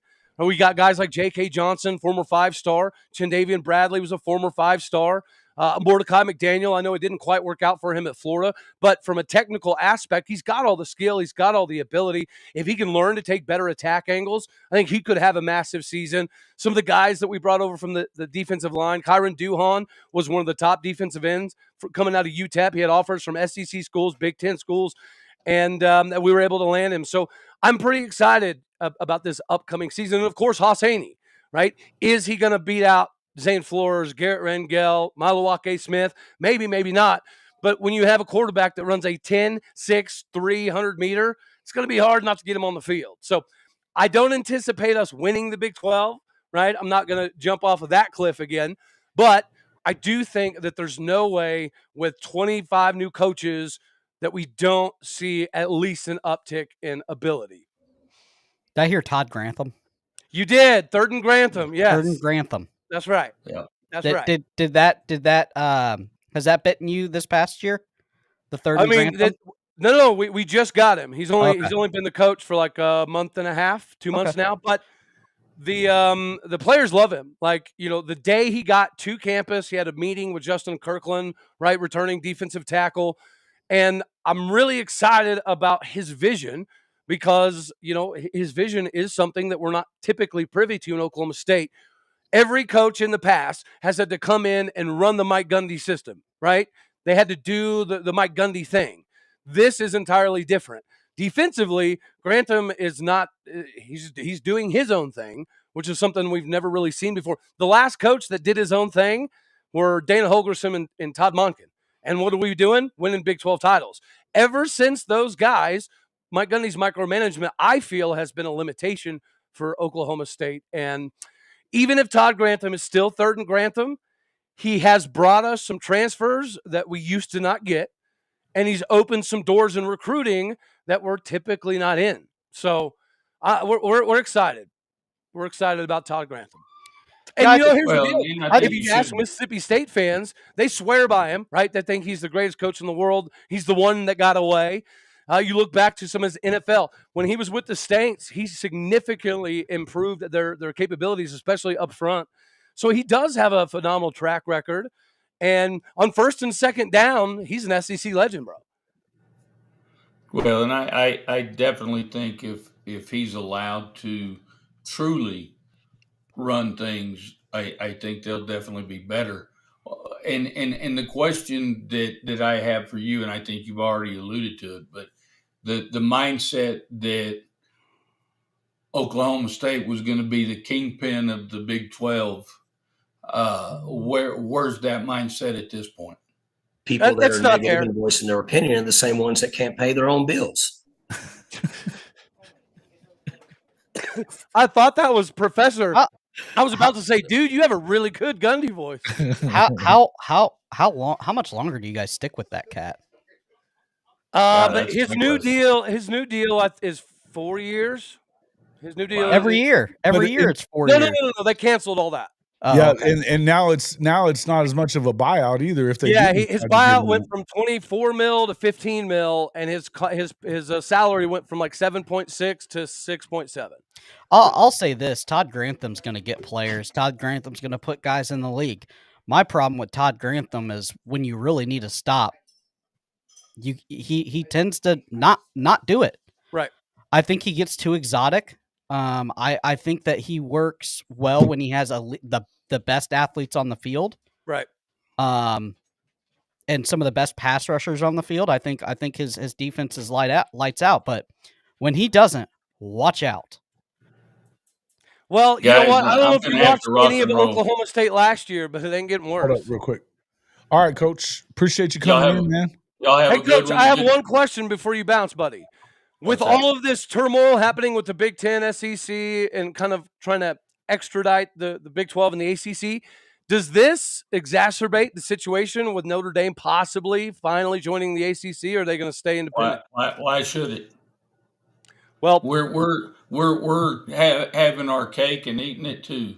Yeah, but if the Big Ten and SEC have their way, then Notre Dame gets squeezed out too. As a matter of fact, no, it doesn't squeeze us out. It makes it easier for us. Okay. All we got to do is be in the top 14 or 16, right? Yeah, they even That's it. That's all. At this point, I think you can get a bye at this point. You could be one of the teams that gets a bye, and that wasn't going to happen. And then we're going to take home our $20 million again. Okay, see you guys. All right, Coach, man, we appreciate you. We appreciate you. Welcome. Hey, yeah. So no, actually, that's one of the things that I was going to bring up to you about your show last night, and I enjoyed your show last night. By the way, I don't think that the Big Ten is immune or not part of any of this other stuff like you do. But I was going to say that was one of the deals that, to be honest with you, where the heck is this? I'm trying to bring. I'll say this real fast. Can I get jabbing? Notre Dame will win an ACC championship before Miami. Well, that's a jab at Miami, not Notre Dame. And Notre Dame isn't going to join the freaking. They're not joining a conference, and they don't have to, because the thing is that everything they've done with this. Because first off, Jack Swarbrick was one of the guys that helped design the 12-team playoff. He was in on all of that. And then everything that they're doing, they're still carving out spots. So again, they not only did they not cut them out, they're getting $10 million on, they're getting the same amount that the Big Ten and the SEC schools are getting from the actual playoff money every year, whether or not they're in it. Even once they get in it, they can get more. Like they made $20 million this past year, but $65 million from NBC per year. That's their new deal. $65 million plus the 10. That's 75. That brings them up to the SEC level right away. And then they get money from all kinds of shit. They got money. Yeah, I think on top of that, they don't need the damn money. It ain't even really a money thing for them, but they're not getting the only thing that would really, they have a $20 billion endowment, bro. Are you talking about Notre Dame? Notre Dame. Yeah. Okay. Yeah. I They think don't need the money. It's not. I- It's kind of like SMU. It doesn't fucking matter. You know what I mean? It will at some point. It's going to be what it is. But in the end, I think that Notre Dame ain't doing shit. And the people that think that that's going to change, I question it. Why? Why would you? When you don't have Well, to, I didn't know. That's why I was asking. you can control your schedule. And they play a partial ACC schedule, but they still get to play all their rivals that they want to every year. And I think that could be part of it. But in the end, as far as the Big Ten is concerned, I've heard guys that are pretty high up the chain at Notre Dame saying, fuck the Big Ten. We would never join them because we tried to back in the 60s, and it was all that anti-Catholic stuff and all that other shit coming from Michigan.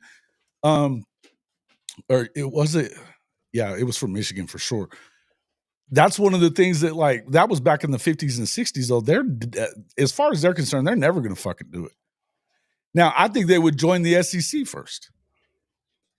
I do. And the ACC, if they did that, it would, I guess, to be to save the ACC. But here's what I was saying, and, you know, I appreciate you reposting the column and everything like that, but we were kind of talking about this earlier, and this is a slippery slope for the Big Ten and the SEC right now. Right now, you have a cash cow out there, and you're trying to. Why do you need to nail down guaranteed spots when you're going to get them anyway? You're going to get them anyway. You had 7 between you in a 12-team playoff, and Alabama lost to Oklahoma and freaking Vandy. You had Ole Miss lose a game to Kentucky. Huh? You know, it's one of those deals where either one of those things doesn't happen. SMU's not in. You know what I mean? They're not. By the way, dude, your article, and I almost hate to give you this much flowers, but it was legitimately the best article I've read in the year. Super easy.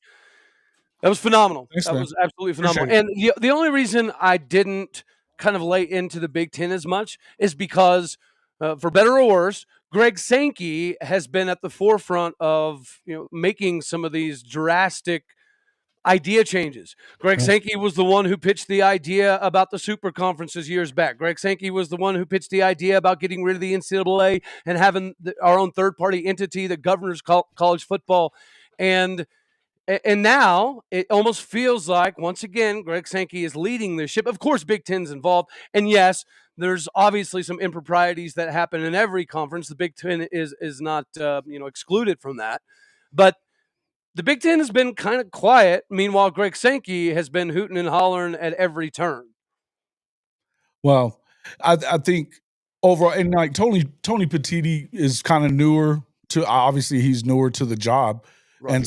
And Greg Sankey's been in the longest. But I think that the thing that they were in, I know for sure that the whole alliance thing that went on between the ACC and the Pac-12 and all that shit, and the way that they blocked. Yeah. Because if you remember that first time that they were bringing that up, then they had built out the playoff structure and the way it was going to go, and they nixed it, right? And when they did that, it actually was going to allow for the same amount of automatic qualifiers for everybody, and they still nixed it. And so he's like, ever since then, he's been – and Dellinger was talking about that on that podcast. I don't know if you actually watched the podcast that he had when he was on with Pat 40. I didn't. And Dellinger was saying he keeps referring to that same quote from 2021, 2022, whenever it was, that he was saying, hey, what the fuck, y'all? You know what I mean? We gave you this opportunity. Now, that doesn't have anything to do with the Big 12. Bob Bowlesby was asleep at the wheel all the time, but he wasn't part of that. He was not part of that deal. He voted with the SEC in Notre Dame and the Big Ten, by the way, voted for that, even though they were the ones that kind of put the alliance together. Yep. People think that you don't remember all this shit that happens, but I remember it. And the thing is that in the end, it's a little petty. It's a little bit petty, right? A little. Here's the thing, though, and I'll say it again as I was saying it last night.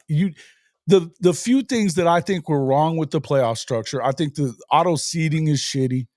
I don't think SMU belonged in that fucking thing at all. At all. You could say the same for Indiana because of the schedule they played. but they were top 4 in that league. And I mean, either way, that 11-1 doesn't look as good because they got the shit beat out of them in the one game that they played against somebody good, and the 2 games that they played against somebody good by the time it was all over with.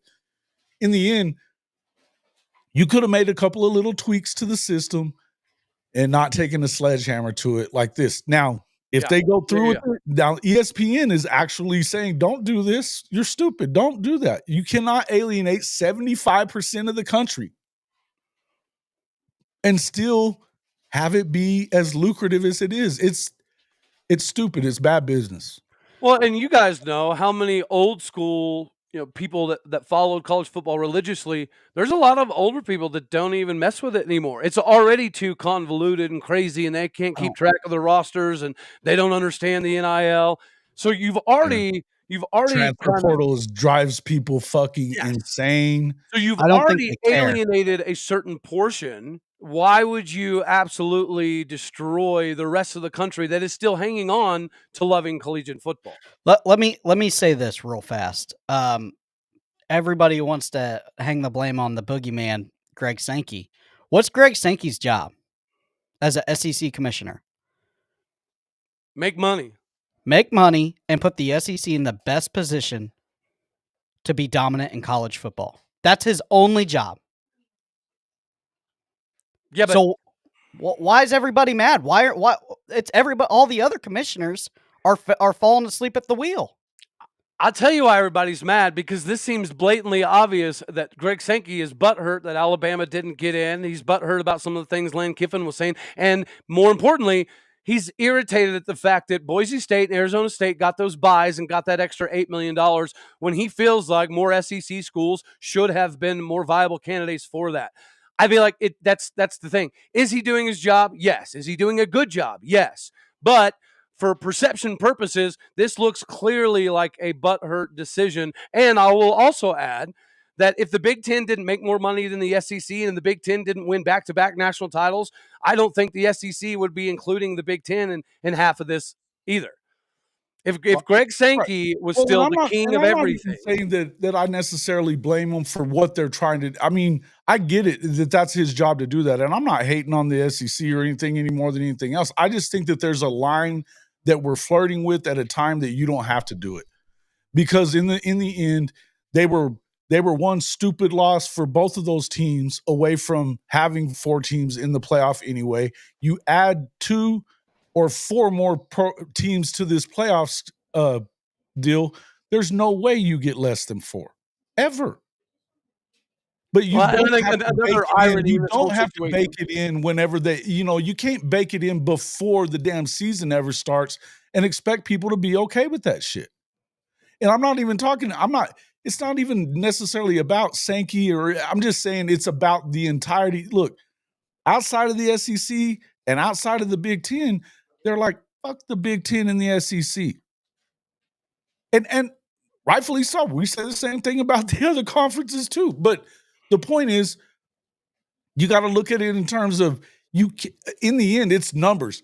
They will stop watching the game if you don't continue to grant access. And why do you need the best conference? Why does it need extra advantages like free spots in the damn because of the strength of schedule? You put Florida or Ole Miss inside you can fix the that ACC other ways, Cody. You can fix that Big other 12. ways. Put Florida or Ole Miss in the Big 12 or the ACC. They win it almost every year. What?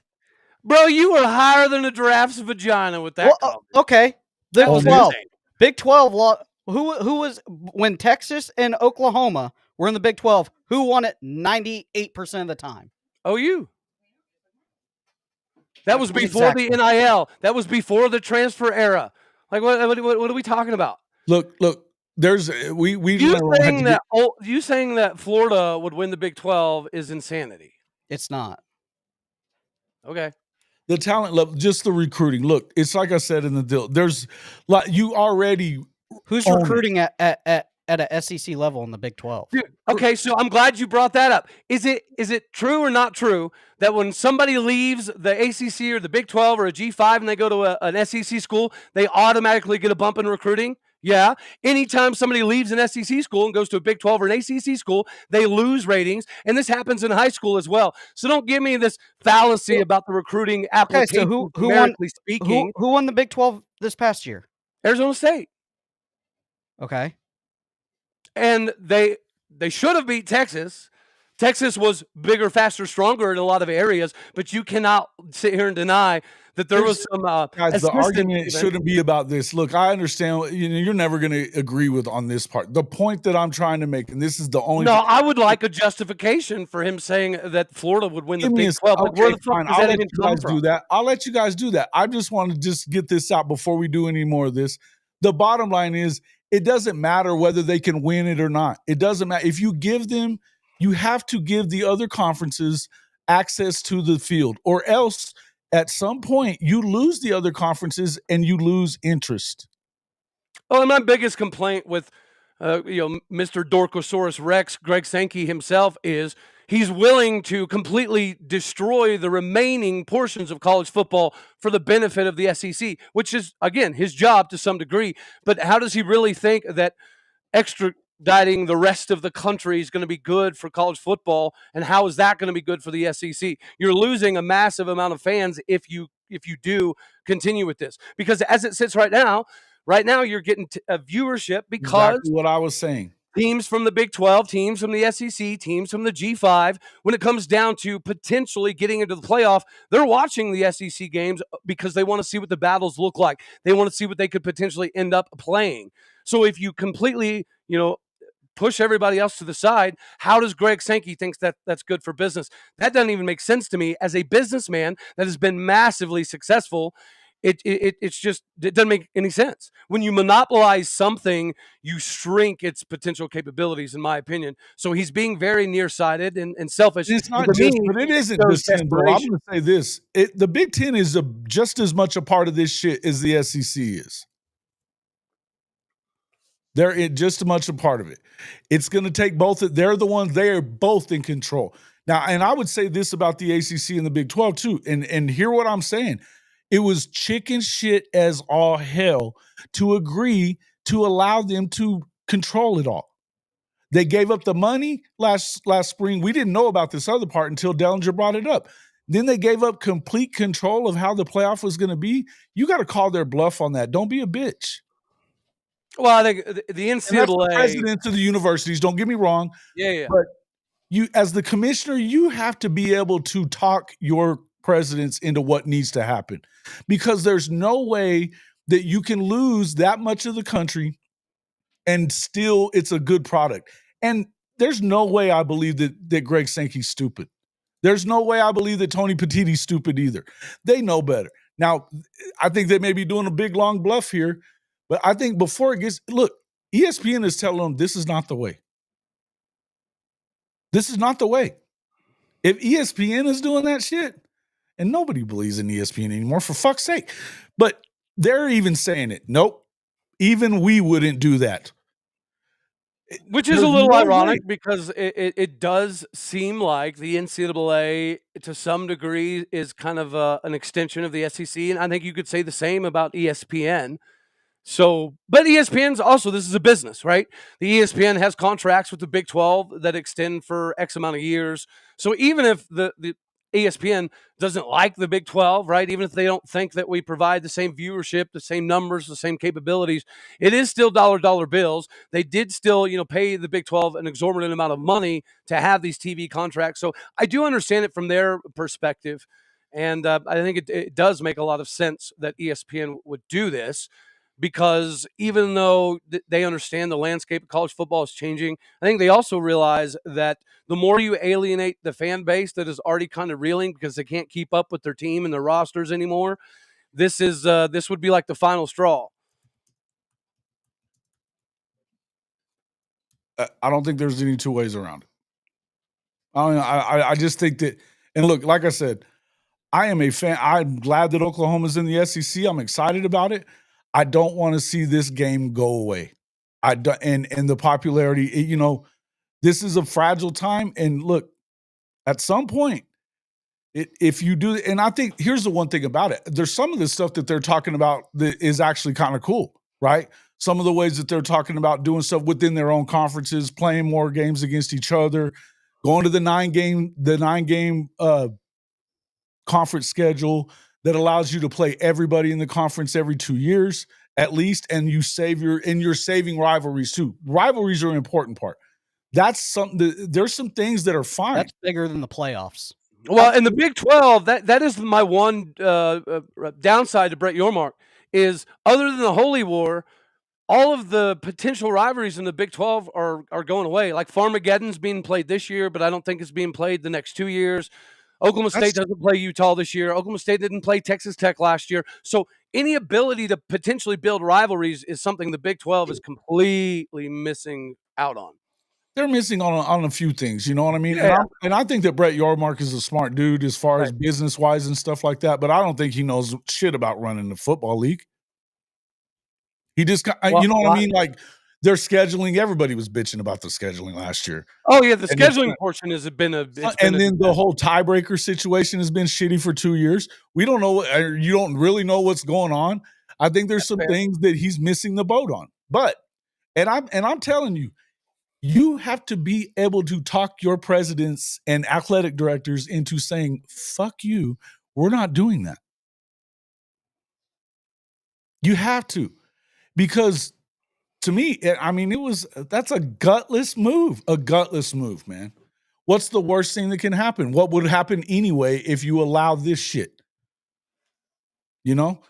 To me, I think it's wild. And I think that as far as when it goes to the NCAA and stuff, the NCAA isn't going to be involved in football for a whole lot longer, I don't believe. No.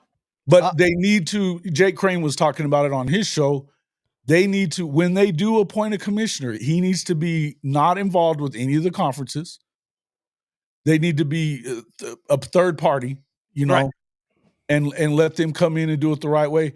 In the end, I think all you have to, there's a little couple of tweaks you can make right now. And there you go. Because the truth is, you're still going to get the SEC's going to get more years than not. You're going to get the number of teams, and if you earn it, if you earn your way in because the rankings say you do, then nobody cares. Right. I'll tell you one thing about the argument over the buys. If I don't know, not that Oklahoma State could climb up that high, but if I was a team that got a bye last year, I don't want one. I don't want a bye. Not because that every team that had a bye loss, they need to be fucking worried about. Those are the things they should have been concerned with right now, not that shit. Yeah, when Arizona State got a bye, I was not happy. Not only because I do think that it kind of hurt you a little bit from staying in rhythm, obviously, as we saw this previous year. Yeah. But another thing is, I think that the best thing that CFP has done is doing some of those first round at home playoffs. That has got to be absolutely electric, right? Because the Big 12 title game or every conference title game is played elsewhere. So after your season is over, you have to get out on the road. To have a playoff game on campus has got to be one of the highest of highs for any fan in the country. So instead of doing the first round buys, I think they should extend it to have like 8 at-home playoff games, because the buys did nobody any good. And yes, every one of them got an extra $8 million, but they didn't get to keep playing and do anything with it. Yeah. Like I said, I just think, I appreciate the kind words about the column. I hope everybody's gotten over there and gotten a chance to read it. There are a lot of people have, so I appreciate it. And to me, I want to see the game continue. I just want to see the game continue and get better. I'd love to see more rivalries, not less. And like when it comes to the ACC and the SEC stuff, that gets political in a lot of those. A lot of those states are like, no, you have to play that. I think it's turned very political, which is the biggest factor to me with not having the NCAA as involved. Is at least temporarily, it will slow down some of the potential corruption and tampering and things of that nature. Now, here's the difficulty. You just mentioned the political aspect of it. My concern is this third-party entity that is potentially getting approved, that's going to have their own commissioner. Also, according to Ross Dellinger, it's going to take a while before this shit happens, but go ahead. Well, and then supposedly they are going to have an additional third-party entity that does the arbitration factor. So they're going to have complete separation of the legalities, which I think is a good thing. But my question is, how long does it take for that to get corrupted as well? Because a long time ago, the NCAA Hey, was, listen, that's for if you think you're going to clean up the fucking college sports, right. fuck out of here. Well, I think it works for a few years, right? Because they're going to want to send messages, and the tampering thing and suspending players is something that's been thrown about. I think they do that for a few years, but eventually, just like politics, in order for you to keep, growing in your career, you got to start getting donations. You have to start getting contributions. You have to start getting money. And just like the NCAA was corrupted years ago by money, I think this could end up happening once again with the new third-party entity as well. That's my biggest concern. I understand the parameters they're putting on it. I think they sound good in theory, but how long is it a practical application would be my biggest concern. This is my thing. We have rockets that go up into space and land by themselves now, and we can't figure out the best teams to put in the playoffs. I mean, put it to a computer with strength of schedule and everything else, regardless of the conferences. Yes, I do think they should bring back some of the BCS era. We have self-driving things. cars, and we don't know who should be in the playoffs. What an awesome statement, bro. And the biggest difficulty there, and I think you guys can all agree with me, is we typically pay attention to our teams, our conferences, right? Like I'll watch almost every Big 12 game.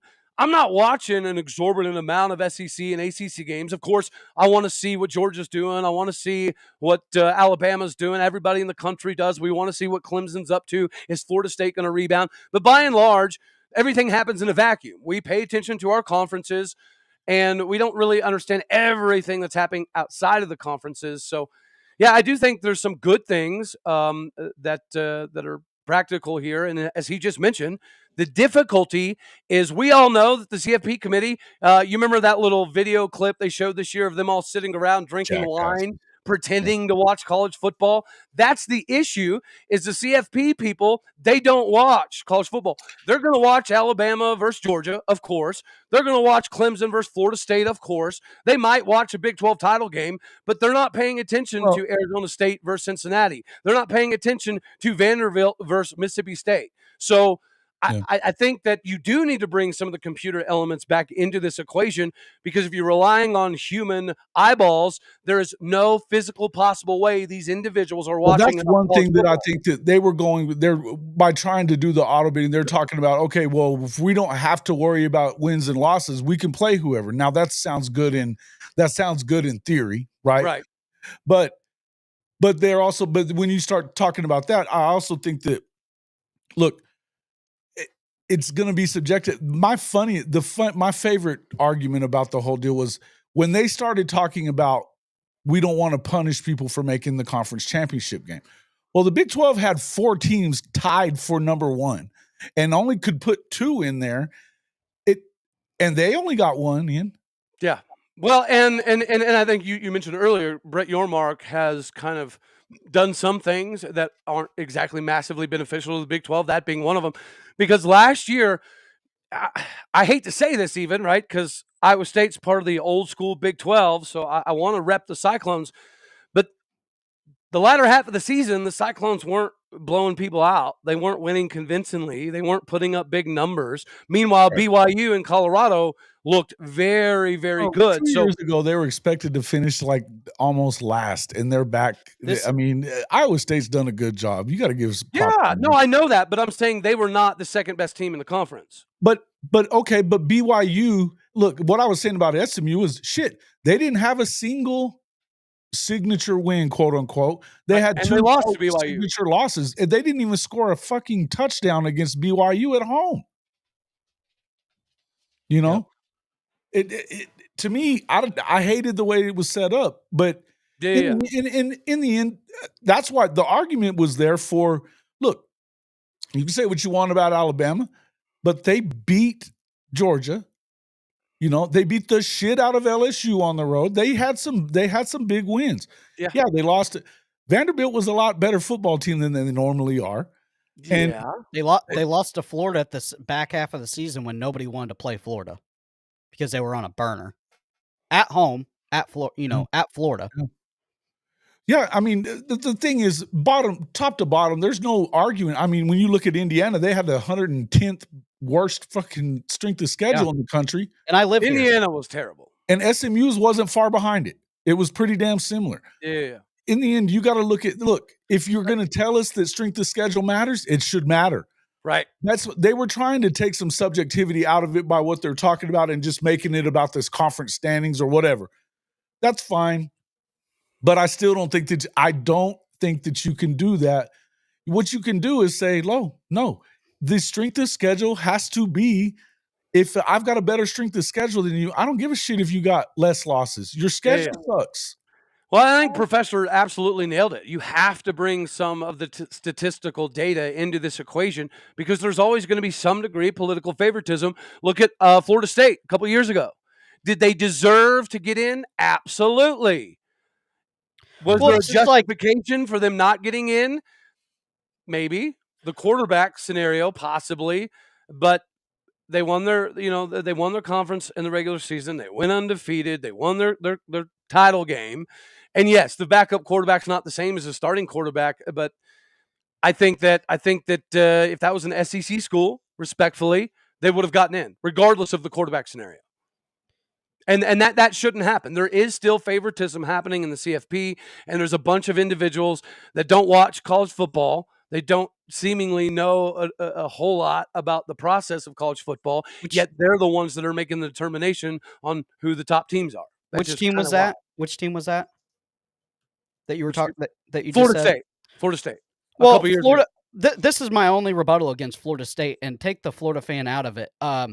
They had a chance. They go out there and they put no points up against Louisville, and the quarterback play was terrible. Nobody wanted to watch it.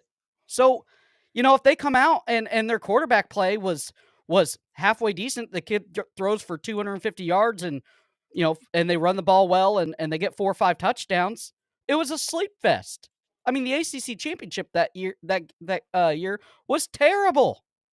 Okay, and you're not wrong, but I would say again, the potential favoritism is when Carson Beck went out, the quarterback that came in, he's a good athlete, but he wasn't wrecking the world on fire, right? So, but he played for Georgia.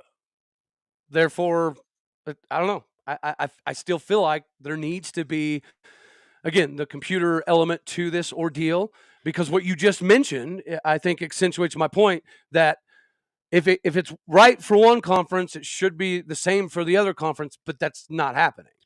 Well, and another thing too is you know how hard some of these places are to play. Roger. LSU at night. Yes. One of the toughest places to play in the world. Lubbock, Texas at night. Any time of day. Like, it's not that hard. We get the strength of schedule, and you can even go deeper into it with what time they play, what their historical wins and losses are at that time. I mean, LSU at night is freaking electric. Right. Okay. Yeah. And that's one of the toughest venues to play. And if you want to get more eyes on college football, you bring back the rivalries, because I'm not watching Kansas. When I do watch Kansas, when it's Kansas K-State, right. I'll turn that game on if there's no other game. I don't typically, before, I didn't typically watch Oklahoma, Texas. When I watched Oklahoma, Texas, when they were playing each other. Yep. Eyeballs to the Big 12 when they were there. Well, and Greg Sankey, right before OU left for the SEC, was talking about how, or not Greg Sankey, sorry, Paul Feinbaum was talking about how nobody cares about Bedlam. Nobody watches Bedlam. And then just a couple months later, Bedlam happened, and it was like the second highest viewed numbers in the country. So you're all right. The battles that you have with rivals, those are the things that draw eyeballs that don't typically care. And that is something that the Big 12 is completely missing the mark on right now. We're relying on the Holy War and the Holy War only. And I think that's an absolute travesty. And I do think that that's something that is going to limit the Big 12 to some degree. Now, we mentioned some of the computer elements. If that were put into the equations, right, at the end of the season, and they said that a Big 12 team did not get in because they didn't have enough marquee wins, I think that would be fair. But again, there's not a lot of transparency, and it doesn't seem like a lot of these individuals watch a whole lot of college football, and that is problematic in my personal opinion. And I think you absolutely nailed it, Professor. And then here's another thing: is rivalry week is only 1 week out of the college football season. Why not expand on that? That's the biggest week ever. Agreed. Yes. Well, yeah, and I think you are right. Last year, didn't Rivalry Week put up about the same numbers as the conference title games? It was pretty close. It did better in the first round of the playoffs. There you go. So why not expand that? Yep. Yeah, I think that's the biggest travesty for the Big 12 is lack of rivalries or even building rivalries like Oklahoma State, Utah. Like there was a lot of animosity last year. And yeah, the Utah fans and Oklahoma State fans, they don't exactly get along.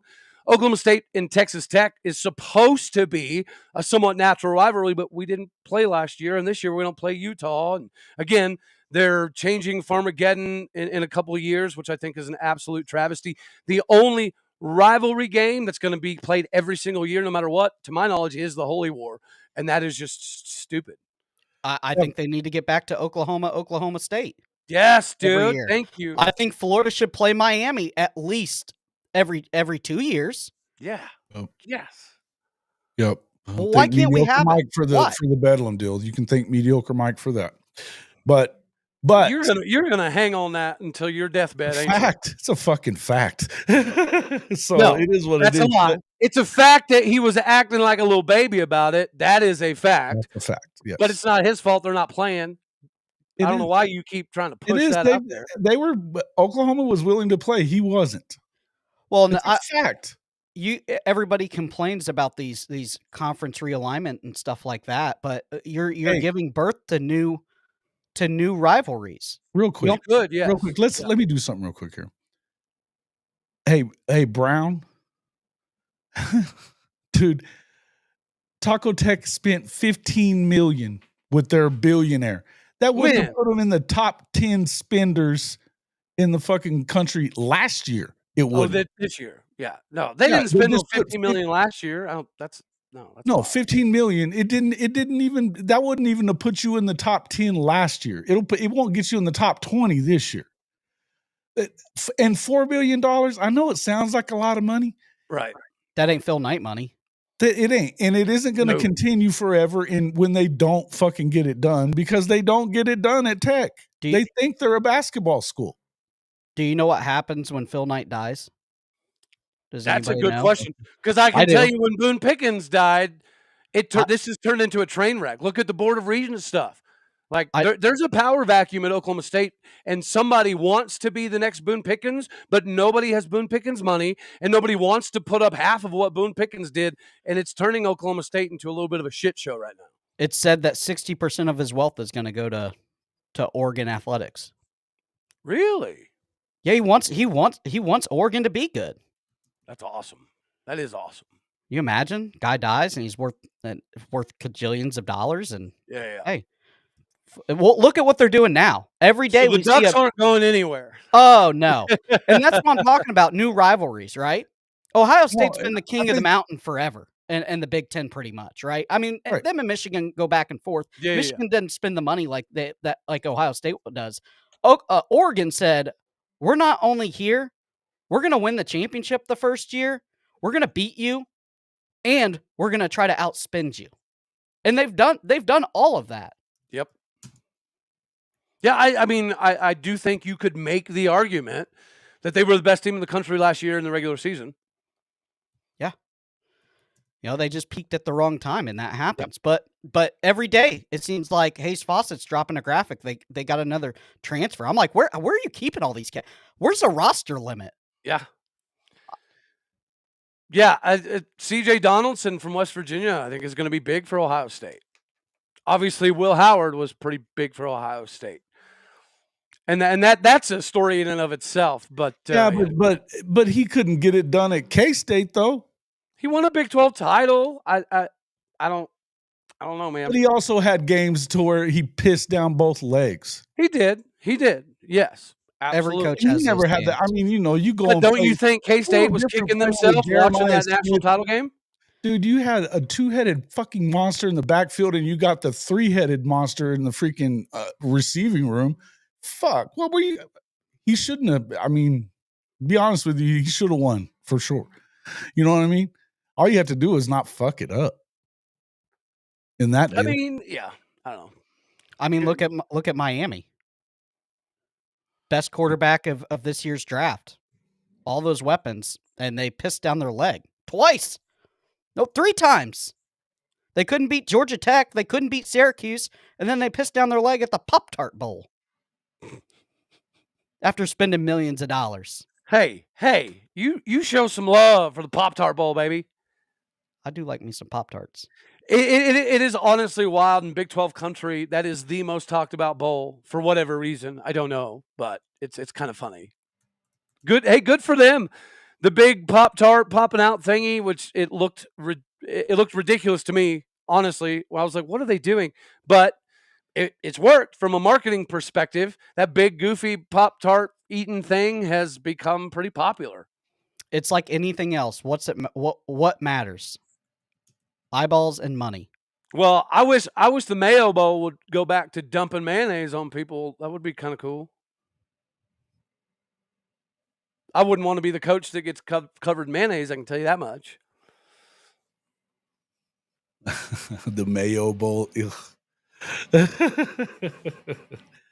Hey, we really hadn't talked about this a whole lot. What did you make of the whole Beamer Bielema bullshit in that bowl game?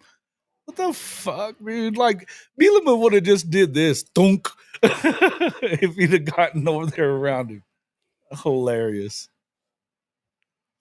I don't know. I could be wrong. Isn't Shane Beamer an Okie? He played. No. He coached at Oklahoma with Lincoln. I think he's the biggest fucking clown ever. Okay. That shit works when you're winning. When you act like an idiot like that when you lose, nobody thinks it's funny. Oh no, I'm thinking of Jake Spavital. Never mind. Disregard. Who? Beamer? Yeah. That guy's a goober. That man drink. I don't know how they're there. Well, I know why Shane Beamer's there. I agree with both, actually, to some degree. Yeah, drink. I don't know. I don't like that guy. He's odd. But I'll tell you, he's not the worst coach in the SEC. That's Brian Kelly. That guy's finally on the hot list. Yeah, he's on the hot list. Well, it's hard to not win at LSU, right? I think it was Josh Pate or somebody had a show the other day talking about how recruiting, they don't do shit. Well, I might be wrong, right? So don't quote me, but I think he said that almost every coach in the last 20 years that's coached at LSU has won a national title. Yeah. So, and some of them weren't very good coaches. I don't think Ed Orgeron is an elite coach. Right. Yeah. He'd be. Yeah. He won one. He got the right portal pieces. They just build them different. And they have a capitalize on the state. It's a lock. They have a lock on the joint. You ain't getting a kid out of Louisiana that they want. Period. No. And I'm going to say this. What was surprising, we were kind of talking on a high top, is these coaches on the hot seat. And I understand why he's not on the hot seat, because of recruiting, of what he's done in recruiting, and that's the Auburn coach, Hugh Freeze. He hasn't won anything. He went to back-to-back years with a quarterback that couldn't throw the ball 5 yards down the field. But the only reason that's saving him is Alabama can't get an elite player out of their own state anymore. Go look at recruiting. Auburn has that state on lockdown. I don't know what they're doing. I don't know if he's, going back to his old... They've locked it down in basketball too. Yeah, I don't know if they're going back to their old ways of having some highly touted, good-looking females on recruiting, in the recruiting landscape or what. But listen, it's a head scratcher because they haven't been good at anything. That 1990s Colorado works. Yeah. Louisville basketball. That was the Colorado model back in the day. That was Louisville basketball for a while. Didn't he get in trouble with that? Who? Hugh Freeze at Ole Miss? Yeah. No, I can't recall. Somebody did. I wanted to say it was their basketball coach, but I could be wrong. I think it was old Huey. It may have been. Yeah, that's a team. That's a team. If they figure it out and get hot, that's a team that can go from nobody to an almost national championship contender overnight. They're my SEC sleeper this year for sure. but they're always an SEC sleeper. They just I don't know. figure it out. I was never high on Peyton Thorne to begin I with. wasn't either. So I was kind of surprised that they named him QB1 pre-spring last year. But they've done good in the transfer portal. Like you mentioned, they've locked down the state of Auburn. They've increased their NIL. They've increased their recruiting capabilities. Hugh Freeze is a very innovative guy that seems to be pretty exciting for kids to come play for. Yeah, I think they're going to be good. And you know what? I think Florida's onto something here. I've always been a big fan of that coach, and I think with time, he's going to be able to get it done. That's the key with time in a microwave society. That's the biggest True. problem. Now you don't want to Florida where the standards are so high. Yeah, you don't want to be what Tennessee was, and you're firing a coach every 2 or 3 years, right? You're never going to build anything like that. Yeah. They've kind of stuck to their guns with Heupel, and Heupel's had some good years and some not, okay. Yeah. Wishy-washy. They don't ever seem to play the strength of schedule of most of the other teams in the SEC. I don't understand that, but there's something about keeping a coach for 5 or 6 or 7 years, especially in this landscape, where if you're going to do it the conventional way and you don't want to be a flash in the pan, you got to high school recruit at elite level. Look at all the teams since the transfer portal opened.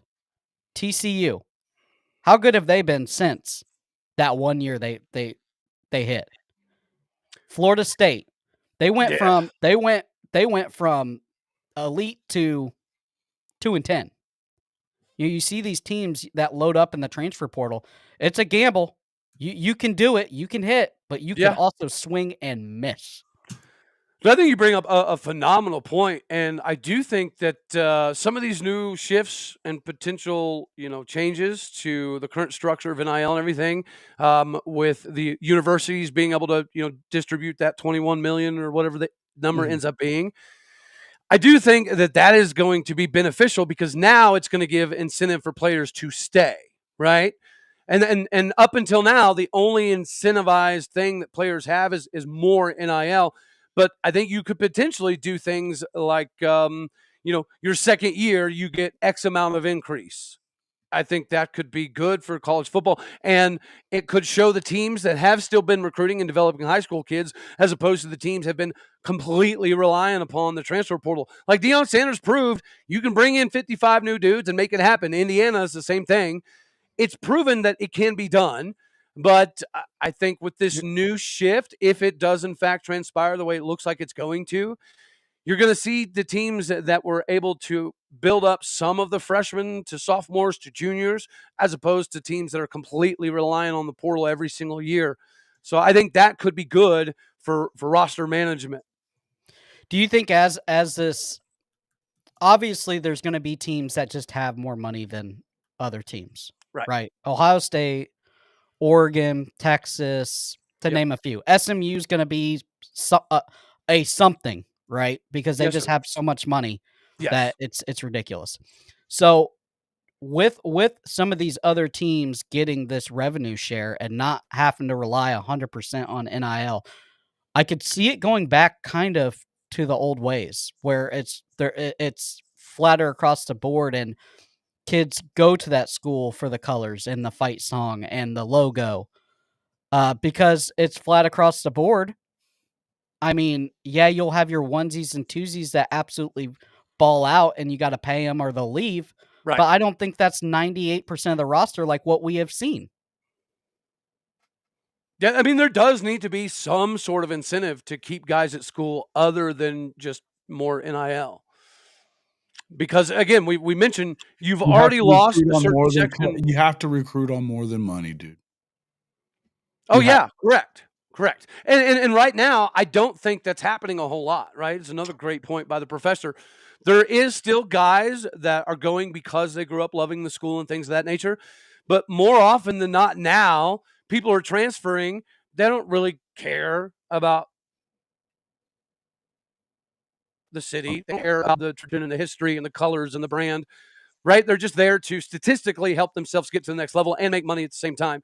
And that is what has forced some of the older generation out of following college football because, like I hear it all the time, I can't keep up with the roster. Like, I don't know what's happening. I don't know who's who. It's hard to get excited about a freshman anymore because he's probably going to be gone in 2 years. That needs to change. I only buy jerseys of seniors now. Fair play. Sad. Fair play. Sad I got to do that, but I Yeah, only buy senior jerseys.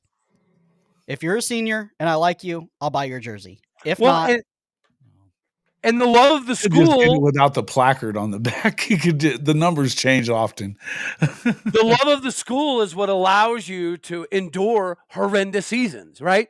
If you know that you can watch a kid develop from freshman year, sophomore year, junior year, when you have 3-win seasons mixed in there, you can say, well, that sucked, but it's okay because we've got these guys that have been in the system for 4 years, blah, blah. You don't really have that much anymore. And I think that does hurt college football.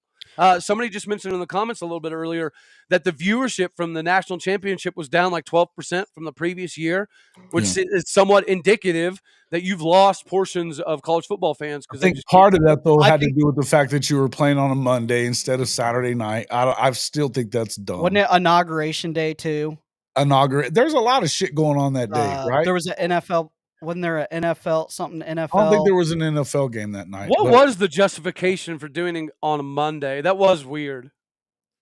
Did they ever say why we're doing it this way? Well, that was the other thing that I felt like the whole playoff, it was no rhyme or reason to it.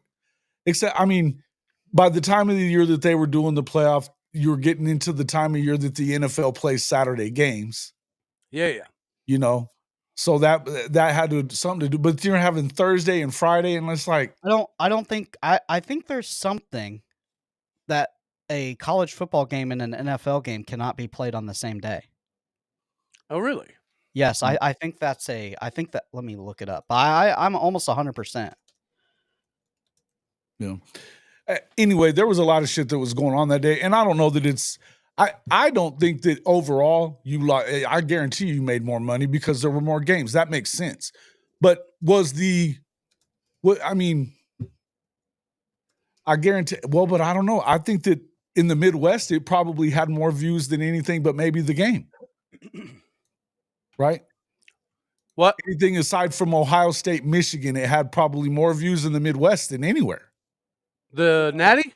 Yeah, the Natty. But because Notre Dame and Ohio State, they're right. Again, Notre Dame's in the middle of Big Ten country. Yeah. So it matters to them. And but in the end, I think that, I think that there was a few things that probably kept, and then you probably didn't have as many people from the South watching it for sure because they didn't have anybody in it. I'll be dead honest with you. Other than it being the national championship, and I really, just like college football, I wasn't like overly excited for this one. You know what I mean? I didn't go buy steaks to cook out and chips and dip and have friends over. I watched it, but I wasn't excited for it. I'll be honest with you. Well, and I think that part of it probably too was that, I mean, Ohio State looked like a fucking juggernaut once again. Yeah, Travion Henderson and Quinton Junkins in the same backfield should be a crime. And Jeremiah Smith is like, dude. There's receivers. There's receivers on that team that would start. Oregon, bro. Oh my God. What'd you say, Professor? There's receivers like Tate and some others that would be a number one receiver anywhere else. Yeah, they're backups even, right? Yeah. That's kind of like Penn State wrestling, but that's going to change real soon, baby. But here's the thing. They have retained the best college wide receiver coach probably ever. Yeah, how is he? I'm sure he's got head coaching offers, or at least, hey, some guys nobody's going to pay them lower more. level stuff for sure. But I think he's going to be. I mean, come on, man. You've been working with Ryan Day for all these years, and you just got to work with Chip Kelly. I mean, if you're going to give him a shot, you have to give him a shot at some point. He recruits too well. I think the misconception is that all coaches want to be head coaches. There are plenty of coaches out there that are very, very good that don't want to be head coaches. Billy Gonzalez has been a wide receiver coach that that was a wide receiver coach with Coach Roybal. He used to with coach Coach Roybal. Mm-hmm. He's been a wide receiver coach for that long. There's defensive line coaches. There's offensive line coaches that have been offensive line coaches forever. Not everybody wants to climb the coaching ladder. Some guys are just okay of being the best wide receiver coach in the world. Yep.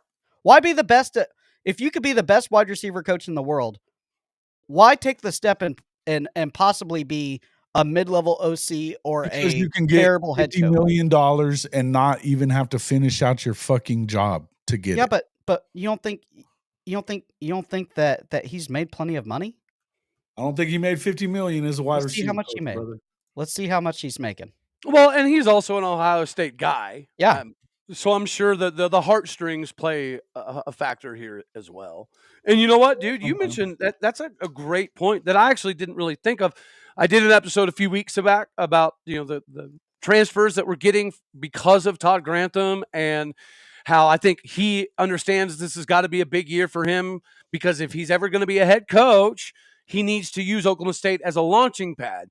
And I had people in my comments that were like, what makes you think Todd Grantham wants to be a head coach? And I was like, you know what? I actually did not think of that. You are right. Not every coordinator wants the headache of running everything. Yeah, it's one of those things. People don't, but I don't think that he's one of those people. Oh, I don't necessarily either, but it was an interesting point. The grass isn't always greener on the other side. You're at a place you can go and get the number 1, 2, and 3 wide receiver every single year. He's a well-known name. Brian Hartline is who's the wide receiver coach for Arizona State? Does anybody know? I don't know. I know Marcus Arroyo does do a lot of stuff with wide receivers. He is the OC. But who's the wide receiver coach for Oregon? Nobody knows. Who's the wide receiver coach for Rashard Samples? It was Rashard Samples. Who's the wide receiver coach for Ohio State? Hartline. And everybody knows it. Yeah. True. Very true. He is probably the most recognizable wide receiver coach. Absolutely. Well, shit, when you've got a bunch of Bolitnikovs running around in the fucking building for the last few years, I mean, I get it. So you just got done sending, Marvin Harrison Jr. to the league in the top 3 picks. He was a top 3 guy. Yeah, and Smith and Jigba's a beast. He's a bad dude. And then I mean, shit, bro, they weren't missing anything. They had even their third guy was a bad dude this year. So they're definitely recruiting the shit out of that position, which I think was huge for them. But make no mistake, they really weren't missing anything anywhere, and they had a bunch of guys that could have went early in the draft a year ago, and they brought them back. As much as people want to talk about the money that they spent in the portal, most of that money they spent to keep a lot of dudes that could have went. Yeah, the only thing they were missing was a Big 12 quarterback. Mm-hmm. So Brian Hartline's estimated net worth is in between $20 and $40 million. What's it? I mean, you have the money. That's a lot. Well, I mean, you have the money. What if you are the best at it, you have money. I mean, what 40 to 80 million? I don't think there's a living style difference. I'm sorry. I don't know. I'm not a multi-millionaire. I don't know that he was ever going to really approach 40 million, though, if you're just staying as a wide receiver coach. It's just not happening, bro. But I'm saying his net worth is 40 million. What's it matter? Well, and he's probably in a good position to be the next in line when Ryan Day does eventually get fired, retire, quit. Well, you know what I mean? It might be 5 years from now, 10 years from now. But Hartline's young. Spot. Obviously, he's got more money. Pull yourself a Jimbo and get 75 to go kick it. Well, why? You're the best. You're the best. Why go be a guy that flashes out in 3 years? Nah, well, Jimbo was never the best. He was. No, I'm saying Brian Hartline's the best wide receiver programs coach. into the ground. Yeah, I'm saying Brian Hartline's the best wide receiver coach we've ever seen. No, and I'm not saying. Look, I like Hartline is for what he's doing. But I think, and he develops. When you're a winner, though, you're a winner. You want to prove, and you know how coaches are with their egos, bro. Their fucking egos are. I don't think they're all like stadiums that they're in. Bullshit. I think once you hit the amount of money that Brian Hartline has made, he's looking for the best job for him and his family. It's at Ohio State. Yeah, he's an Everybody OC this around year. him is telling him how great he is all the time. He's Yeah. not like that. Come on, bro. Hey, He's the OC this year. We'll see. He's going to be the OC. I Well, do he have may a hate it little. after this. He may hate it after this. Yeah. I have a little pushback on saying Hartline is the best wide receiver coach of all time, because Alabama, Oklahoma State, and Pitt have the most Biletnikoffs, and Casey Dunn was probably the worst coordinator in the Big 12. But when he was a wide receivers coach, he was producing several Biletnikoff He ain't Award better winners. than fucking Hartline. Come on. Yeah, but the problem with He has Alabama, more Biletnikoffs than Hartline. What are we talking about? but the problem with Alabama is they traded their coaches out every year. I mean, at one point, Billy Napier was the wide receiver coach for a trio of elite wide receivers at Alabama. So he's just a staple of wide receiver coach. I don't know of any of them that's any better than him and has the notoriety of him. I best ever, I think, is a rich. I think you could comfortably put him in the top 5 all time, right here, right now. I mean, yeah, I don't know. I don't like doing the best ever talks anyways. None of that shit matters. You know what I mean? It is what it is. So he's the most relevant at this point. At the moment, yes. sure. Oh, without a doubt. Yeah. And I think Oklahoma's got a really good one too. It doesn't matter. It doesn't matter. You know what I mean? It's like it's hard to argue with his results of the dudes that he's brought in there. It's just like Larry Johnson. They call him the godfather of defensive line coaches. You know why? He's had 15 first-team All-Americans. That's why. And that matters. Eesh. When you're in a recruiting war, that matters. No shit. Well, it's about relationships and development nowadays. Well, and the other thing, I mean, I'm not saying this is an all-the-time thing, but Shelton and I were talking about this, and you and I were talking about this whenever the recruiting shit was going on, and Hartline was telling Sheldon Terry that, well, you know, yeah, if I talk to Brian Hartline and he doesn't like this guy, yeah, we could drop him a long ways down the list. So again, none of these numbers are end all be all the time, right? Roger. You know, there's a reason that some of these dudes, you know, Trent Williams, only the greatest offensive left tackle in all of the history of the game, probably. He was a 3-star. Orlando Brown, 3-star. That dude is a savage. And I get that, but this is and not to glaze over Brian Hartline, but I mean, everybody he's put in the league has been electrifying. That's not what I'm saying. That's not the point. The point is you get a little help on that, and you get it's even if they're not that guy, which there's some guys that he hasn't hit on. Yeah, I agree. There's some guys that he hasn't hit on. So it is what it is, but they still come in as a high recruit. That helps out Ryan Day for, you know, he's losing to fucking Michigan every year. But guess what? They're in the top 2 or 3 in recruiting. They're not going to fucking fire him. No. You know what I mean? Some of these things, I mean, we've talked about this a bunch. I'm very interested now that Ryan Day is taking the next step to be the OC of Ohio State, how that changes their game plan. Well, Hartline, I don't think. Yeah, I don't know that it changes it a whole lot. I think that maybe they don't run the ball as much as Chip did, spreading it out real wide sets and running through the shit. Now, if anything doesn't make sense, it's the fact that Hartline doesn't automatically get a promotion to that level. That is what he is. Yeah, right? That's what he did. He took that spot. He's the new OC. Yeah, he's the new OC. Yeah. Good. Guys, we've been going for 2 hours and 45 minutes. I got to get it, man. I gotta go buy this car. Yeah, go buy that damn car for your wife. What the fuck's wrong with you? Tell everybody how to find you there first, Professor. You can find me at High Top Sports Recruiting. I am doing Oklahoma stuff, the 2025 class. I know a lot of people want to do the transfer stuff. I'm gonna try. The problem is I get hit with copyright infringement on the transfer guys, most of them, because it's not huddle film. It's actually clips of actual games. So I do it anyway, usually. The best thing for me is if you see a video, you like it, just share it. Just share it on your Twitter. My channel, as people know, goes through a lot of different colleges. So if I could get 20 people to share the video on Twitter, it'll blow it up. So I appreciate you guys. Hey, do you invest somewhat heavily in 7-on-7 and stuff? I would imagine to some degree with recruiting. I talk to people that are on 7-on-7, you know, that will go and watch the games. I don't get to watch the games. I'm here in the Midwest. I do mostly recruiting film breakdowns, but I do talk to some people that do run 7-on-7, and I think it's a good place for skill positions to really hone their skills, especially We'll have to link up, dude. We'll have to link up. Especially defensive backs, because you're on an island with some of the best wide receivers out there.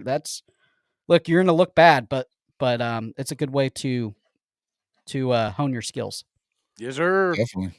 Definitely. We were talking about that. Make sure you guys get over to Marcus Dent's Gridiron Insight. We were doing that last night, talking a lot about some of that stuff too. But Cody Stovall is doing a bunch of 7-on-7 stuff as well. He's been involved in that in the last few years also. So actually, I'll be flying out to Houston and Dallas and Georgia here next month. So that's why I asked. 7-on-7, I love it. It's my baby. And it does give me an inside track, right? Like I'm going to watch some Texas recruits or commits, some Houston commits, some Tulane commits. So even if they're not Oklahoma State people, or even if they don't even have any interest in Oklahoma State, it is kind of cool to see some of the guys that are coming up at other places. Again, because of the transfer portal, we're seeing it already. There's guys that I've watched a year and a half ago that are now in the Big 12. And I'm excited that I got to do that. That's probably the funnest part of my job. For sure. 7-on-7 has exploded when it's done the right way. We'll have to link up, because I would love a good 7-on-7 insider, because I do the high school film. 98% of my stuff is high school film. Guy. That would help me out a lot.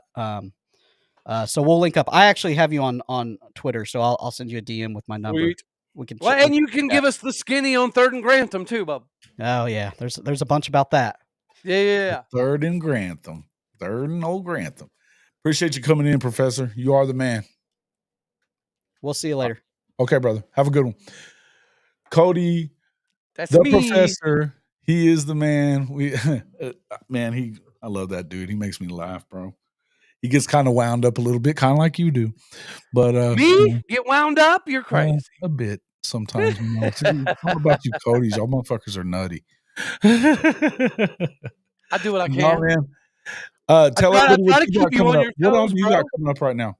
What do you got coming up right now? A lot of 7-on-7 stuff. Obviously, doing some traveling with Prospect Sports, 7-on-7. Epic Sports, obviously, is kind of built into that as well. Doing some of the combines for the high school landscape is absolutely phenomenal for me, because I get to look at the technical aspects, and I get to take little, 10-second, 15-second clips and break those down. And I do get to help Oklahoma State send some guys primarily on the defensive side of the ball because of my 7-on-7 coverage.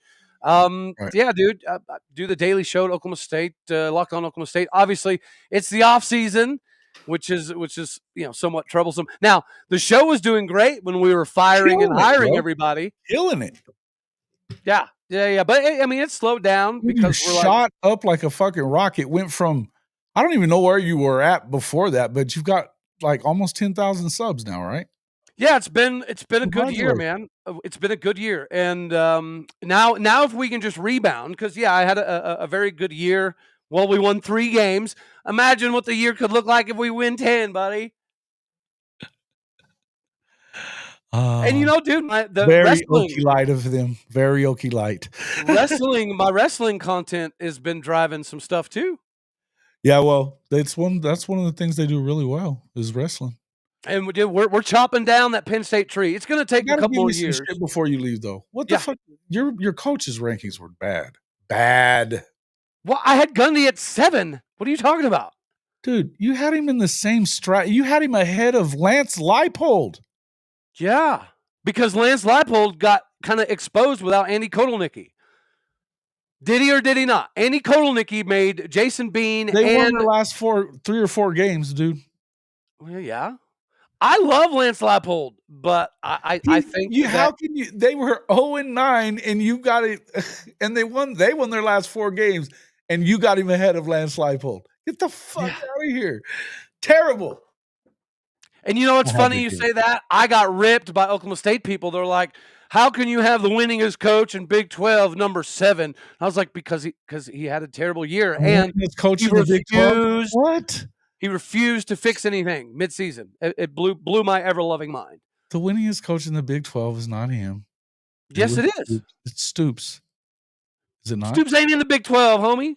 He was. Yeah, I'm talking about right now. It goes Mike Gundy, Kyle Whittingham, everybody else. Coach then in the Big 12. Who gives a fuck?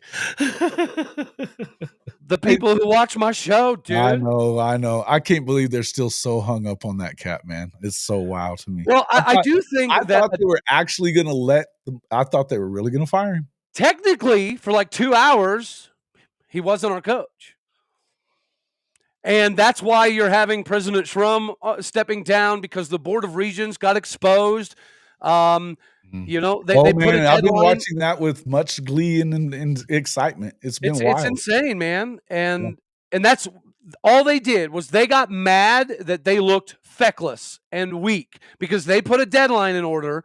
Mike Gundy refused to cooperate with the deadline. So by their words, Oklahoma State is now looking for a new coach. But President Casey Shrum and Athletic Director Chad Weiberg kind of went around the Board of Regents, and they worked out a deal privately with Mike Gundy, and then they went to the BOR and said, here's Mike Gundy's new deal. He did take a pretty decent pay cut.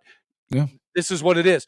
And the Board of Regents felt some type of way about it. How is that not saving face if you're the you know? What do you mean? Well, they got it. They don't have to pay $50 million to get him out of there, or $25 million or whatever it is to get him out of there anymore. Yeah, no, I'm not completely. No, it's weird to me that they didn't feel vindicated in him having to kind of, you know, he had to freaking show that he was bluffing. Yeah, I'll be honest with you, man. Like, I was very surprised that Dr. Shrum and Chad Weiberg, they basically backed Gundy and fought the Board of Regents. That surprised me. That did surprise me. Surprising to me too. Well, and I mean, damn, he was, and it cost Casey Shrum a job. He wouldn't have done it for you. He wouldn't have done it for you, Chad. He didn't do it for Dr. Shrum. He wouldn't have done it for Chad either. Dude, the Board of Regents, the power vacuum left by Boone Pickens, all of that right now, like the external things at Oklahoma State it's just odd. It's just an odd time. Yeah, I saw that Robert Allen was on 365 yesterday. I need to go watch that and see exactly what's being said, because I'd love to hear his bullshit take on it. Yeah, I'll be honest with you, man. Like, I think Robert Allen is a legend in the game. He was one of my idols growing up. But now that I've kind of been in this space for a while and I've had some of the ability to talk to some of the guys in the locker room, I don't. I'm not going to say anything disparaging. People that are negative and voicing their opinion are the same ones that can't pay their own bills. Yeah, dude. I don't know, man. Robert Allen's Robert Allen, right? Yeah, he is a legend. I know. I'll talk. He does have legendary access. You ain't got to do it. You ain't got to do it. I got it. Thank you. I got you, bro. Don't give a shit. What is Steiner math? I don't know what that means. Oh, okay. Well, I did go for the school for kids who can't read good, so it might be difficult. Okay, yeah. Leipold lost his last game. He still wasn't worse than old mediocre Mike. Mike Gundy's had one bad year. Wait a minute. I don't know what to tell you. I'm not going to do this with you today. Why not? Because I'm not going to do this. The last time we went over a conference in 1994. You know he's mediocre. I know that he is he's too stubborn for his own good, and he gets in his own way a decent amount. And he just says it's just diarrhea of the mouth. It's all bullshit coming out, bro. Come on. Some of the diarrhea of the mouth is good. It's good for marketing. Some of the things that Deion Sanders says is absolutely outlandish, but it's good. Deion Sanders, bro. He ain't Coach Prime. Stop it. No, obviously, when you look at the recruiting, he ain't Coach Prime. But again, if he does do what everybody said, including him, and he's absolutely going to have a zero to do with the defense, that's an improvement for Mike Gundy, because Mike Gundy is famous for wanting to micromanage everything, but also not always be at the facilities while micromanaging. Mike Gundy's had to adjust a lot. He's been And mailing we're going it to in find for a out this year. while. He's been I think mailing this it year in we'll for make a while. determination. If Yeah. Oklahoma State doesn't bounce back, then Mike Gundy probably is kind of lost his fastball. But I don't know, man. I do like the direction of the staff. I do like the transfer portal. I do like the additions that we've brought in. And if Mike Gundy does, in fact, relinquish this amount of control to his staff, it could be huge for him. Maybe. Yeah, you know, I'm not a big Gundy guy. You still had him in front of. Come on, man. Of course, I had him in front of Lance Leipold. Of course, I did. Not just in front of Lance Leipold, because Lance Leipold looked very pedestrian without Andy Coach. He was in front of Coach Witt. Fuck out of here, man. Stop it. Stop it. Dude, Utah had almost equally as a disastrous season as we did. You want to do it, but you can't let yourself be honest with it. And this is why I ranked him 7. What are you talking about? If I was a homer, I'd have put him at like number 2. And I would have said, because Mike Gundy had 18 consecutive winning seasons and 18 consecutive bowl games. That's exactly what a homer would say about putting him at 7 when he was number 15. You're insane. That's not. He's probably not worse than Satterfield. He's probably not worse than. But Scott Frost. The other one, Fitz, dude, come on, bro. You mean Willie Fritz? Fritz, Willie. What would be the justification for having him higher? You said yourself that it was an NIL problem, not a Willie Fritz problem. I know, and they're not changing it. They're not giving him more money. Coach, why does that make him a bad coach? I don't know. I don't think he's a bad coach. In the Big 12 last year. I don't think he's a bad coach. I think he had a bad season, and I think that nobody in his university is helping him get better. So I don't see much changing. He's always has a bad first year, and then he gets really good. Watch. I hope you're right. I'm pulling for Houston. I had to say it. I just had to say it. You know, Boogie, is one of my favorite people of all time. So I would like to see Houston win. I'd like to see Boogie put up, 1,500 yards and compete for a Blitnikoff. I would love all that. I just don't think that Willie Fritz is getting enough assistance and ability to do that. He did with less at Tulane. But again, I would argue not the same place. Not the same place. Yes, I would argue that the university went full tilt for Willie Fritz. Well, what the hell happened? Houston still hung up on basketball because that's what's carrying their brand right now. So I don't disagree with them. Yeah, but the Fertitas ain't low on cash. What the fuck? Who? The Fertitas, they're not low on cash. Okay, then why was Houston embarrassingly low in NIL? They only spent $2 million. That's what I'm saying. I don't understand. That's like G5 money. Go hire this guy and make that. Why would you do that if you're not going to invest in it? It doesn't make sense. I agree. That's my point. I think Willie Fritz is that's not on Willie though. That's not on Willie. And he still won a game in the Big 12. Oklahoma State didn't. With 20 of 20, you can't completely dismiss 18 years, Home Skillet. Yeah, well, if Mike Gundy would have won 8 games last year, the same dude that he was 18 years ago either, bruh. No, I don't disagree with you. Me and you have had several conversations about how I feel about Mike Gundy. I have personal issues. I've met Mike Gundy a couple times, and both times was not pleasant. Right? He's just. I don't know. He's not my cup of taters, but I do have to respect the fact that he does have a good track record at success, and he does have the ability to show bounce back seasons. And additionally, and you can admit this, every time Oklahoma State returned a bunch of people from a successful season, right? Those years that we were returning Marcel Aitman and James Washington and Mason Rudolph, all of those years we disappointed. The years that we're not supposed to do anything are the years that we actually are good. So I hope that we're preseason dead last place in the Big 12. I hope that the over-under is like 4.5, And if so, I'm going to be making money this next season, regardless of how it ends up. Oh, here we go to the betting again. Don't bet, dude. Don't bet the fucking. I did so good 2 years ago, and I got destroyed you were last dead year. in the water until Ollie came alive. Yeah, last year killed me, man. That's the most I've ever bet because Oklahoma State has never returned 20 starters. It's never happened. Yeah. And I bought in hook, line, and sinker. And I tell you, 100%, like I've heard this from so many players, both guys that left and some guys that are remaining in the roster. Last year was 100% complacency and laziness. That was it. Our coaching staff was, I don't want to say part-time. For all the talk about the players that quit, the coaches quit. Yes, that's it. That's 100%.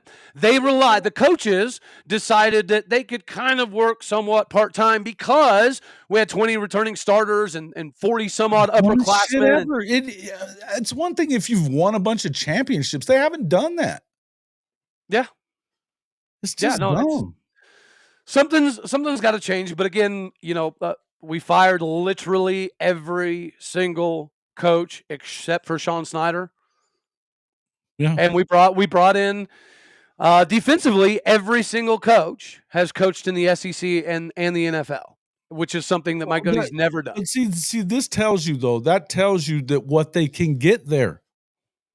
Yeah. No, Mike Gundy's famous. Mike Gundy's famous for like going to the administration and being like, "You gave me X amount for recruiting. Ha ha ha! I only spent half of it." It's like, what are you doing, dude? If they're giving you money for recruiting and fancy helicopters, your badge of honor shouldn't be, I don't spend all that money. I hate that. But that has changed.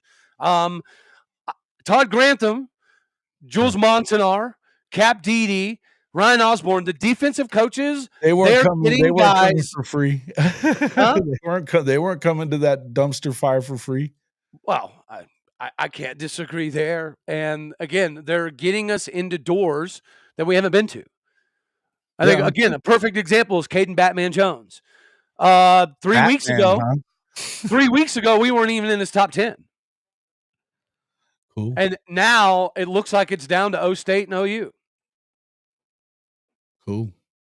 Good luck with that. And that's all because of the staff. It's awesome, dude. Well, brother, I appreciate you coming in. You have a very sarcastic face you're wearing right now. Yeah, I don't believe in these fuckers. I don't. I just don't. And call your team trash. 7-5 trash is my current projection. 7-5. 7-5. 7-5. Yeah. Well, that'll save him, huh?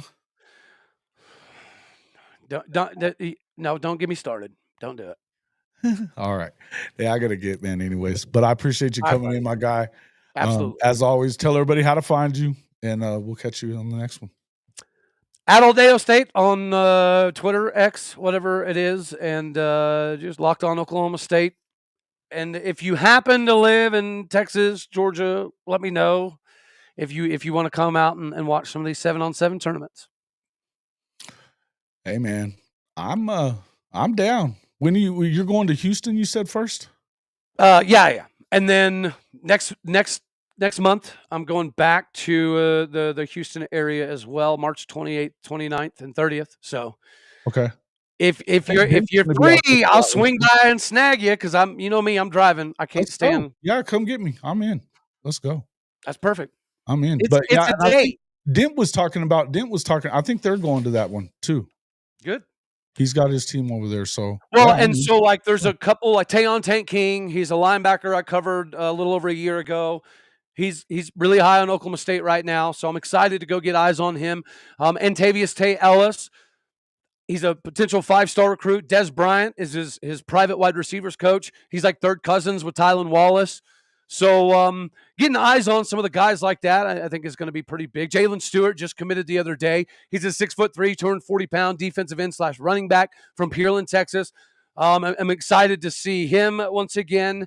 And again, there's a lot of these individuals that are committed to Houston and Tulane and Kansas State, right? Yeah. So I love the fact that this is what I get to do for a living. And I tell people all the time, if you want to do the same thing, if you want to yell in a microphone and travel the country, all you have to do, right, here it is, join the Army, work in the oil field, lose a leg, and here you are. You get to yell in a microphone all day, every day. I text so many people. It awesome. Is weird. Like, I text people like, hey, you want to come on the show today? And they're like, no, I don't get off till 5. And I'm like, damn, I forget that people have regular jobs. Yeah. I'm having to do it lately. It fucking sucks. Yeah, well, you know what? I will tell you, dude, if you keep writing articles like that, that paper you're at can't keep you. There's absolutely no way. Yeah, I pretty much I appreciate that, man. It's good stuff. Dude, I like writing. I write fairly creatively. I like to write like I talk. Mm-hmm. But your article yesterday was like, I was like, man, I'm just not gonna write anymore. This is too good. Well, thank you, man. I appreciate that, but it's a little much. But no, if you haven't checked out Jason's article, you probably are not very fun at parties. It's pinned in there. It's also in the description. Thank you guys and thank you, Cody, for the, amazing, Dude, I gotta give you props. Recommendations. I have to give you props. It is what it is. And that some of the circles that we run in, everybody synonymously agrees that was one of the best written pieces I've seen all year by far. Well, thank you, man. I appreciate it, man. I appreciate it. I don't know who you hired to write it, but it was good. Most of the week. There you go. That was good. It took most of the week to decide where I was headed with it, because I knew there was something I didn't love about it, and I talked about it a little bit on the show and stuff, and it just wasn't. But then when I finally started writing, and Fitzy said something to me, it was just like one little thing, and I was like, Eureka, I got it. And it just, I don't know.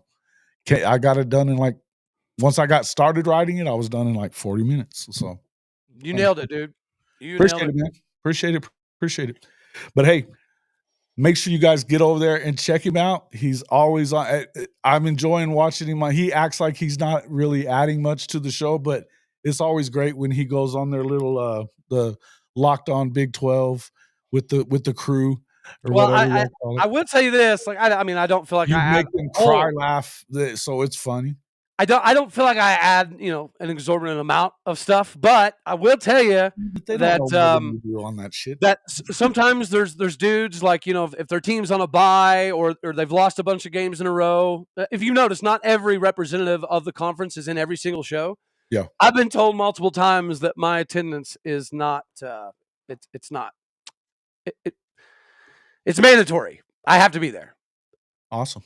Yeah. So apparently they enjoy my brand of crazy. Well, everybody does, bro. Everybody does. Not everybody, Home Skillet. Yeah, I mean, we have our moments. Everybody has our moments with you too, but in some respects, you gotta love him anyways. It's just kind of weird about it, but it is what it is. Well, I tell you this. Even when I say stupid stuff, I don't back. You can find me anywhere, and I will jump. I will jump at anything. That's the one thing is I do not mind because of the amount of research that I traditionally do. I don't mind defending my positions on any show, anywhere, anytime. Fair enough. I agree. Me too. Oh, I know. That's how I feel about it. That's how I feel about it. That's why we love you. Man, I appreciate it though. Folks, I appreciate everybody coming in. I hope you all hit the like button. And, that's the free way to make sure that we can continue bringing you content like this all the time. Make sure you hit the like button. Make sure you get over there and check it out on Marcus Dent's channel as well. It's there as well. But hey, man, I've been kind of hovering at 42.90 for the entire fucking month. Let's get these, share it around. Let's see if we can bump it up to 4,300 at least by the end of the week or so. That'd be great. And we need to get that 5,000, man. I'm feeling kind of crazy that, when did Home Skillet become a thing? That's a Cody light right there, bud. Hey, you know this. It's a Mother Trucker and Home Skillet and what did you call? Oh, well, now I won't say what you called me last night. That was. Oh yeah. That's probably not. I cry laughed. Well, I said. I called Jason my favorite ninja kitty quite often. All right. I got to go. Guys, appreciate everybody coming in. We'll see you all on the next one.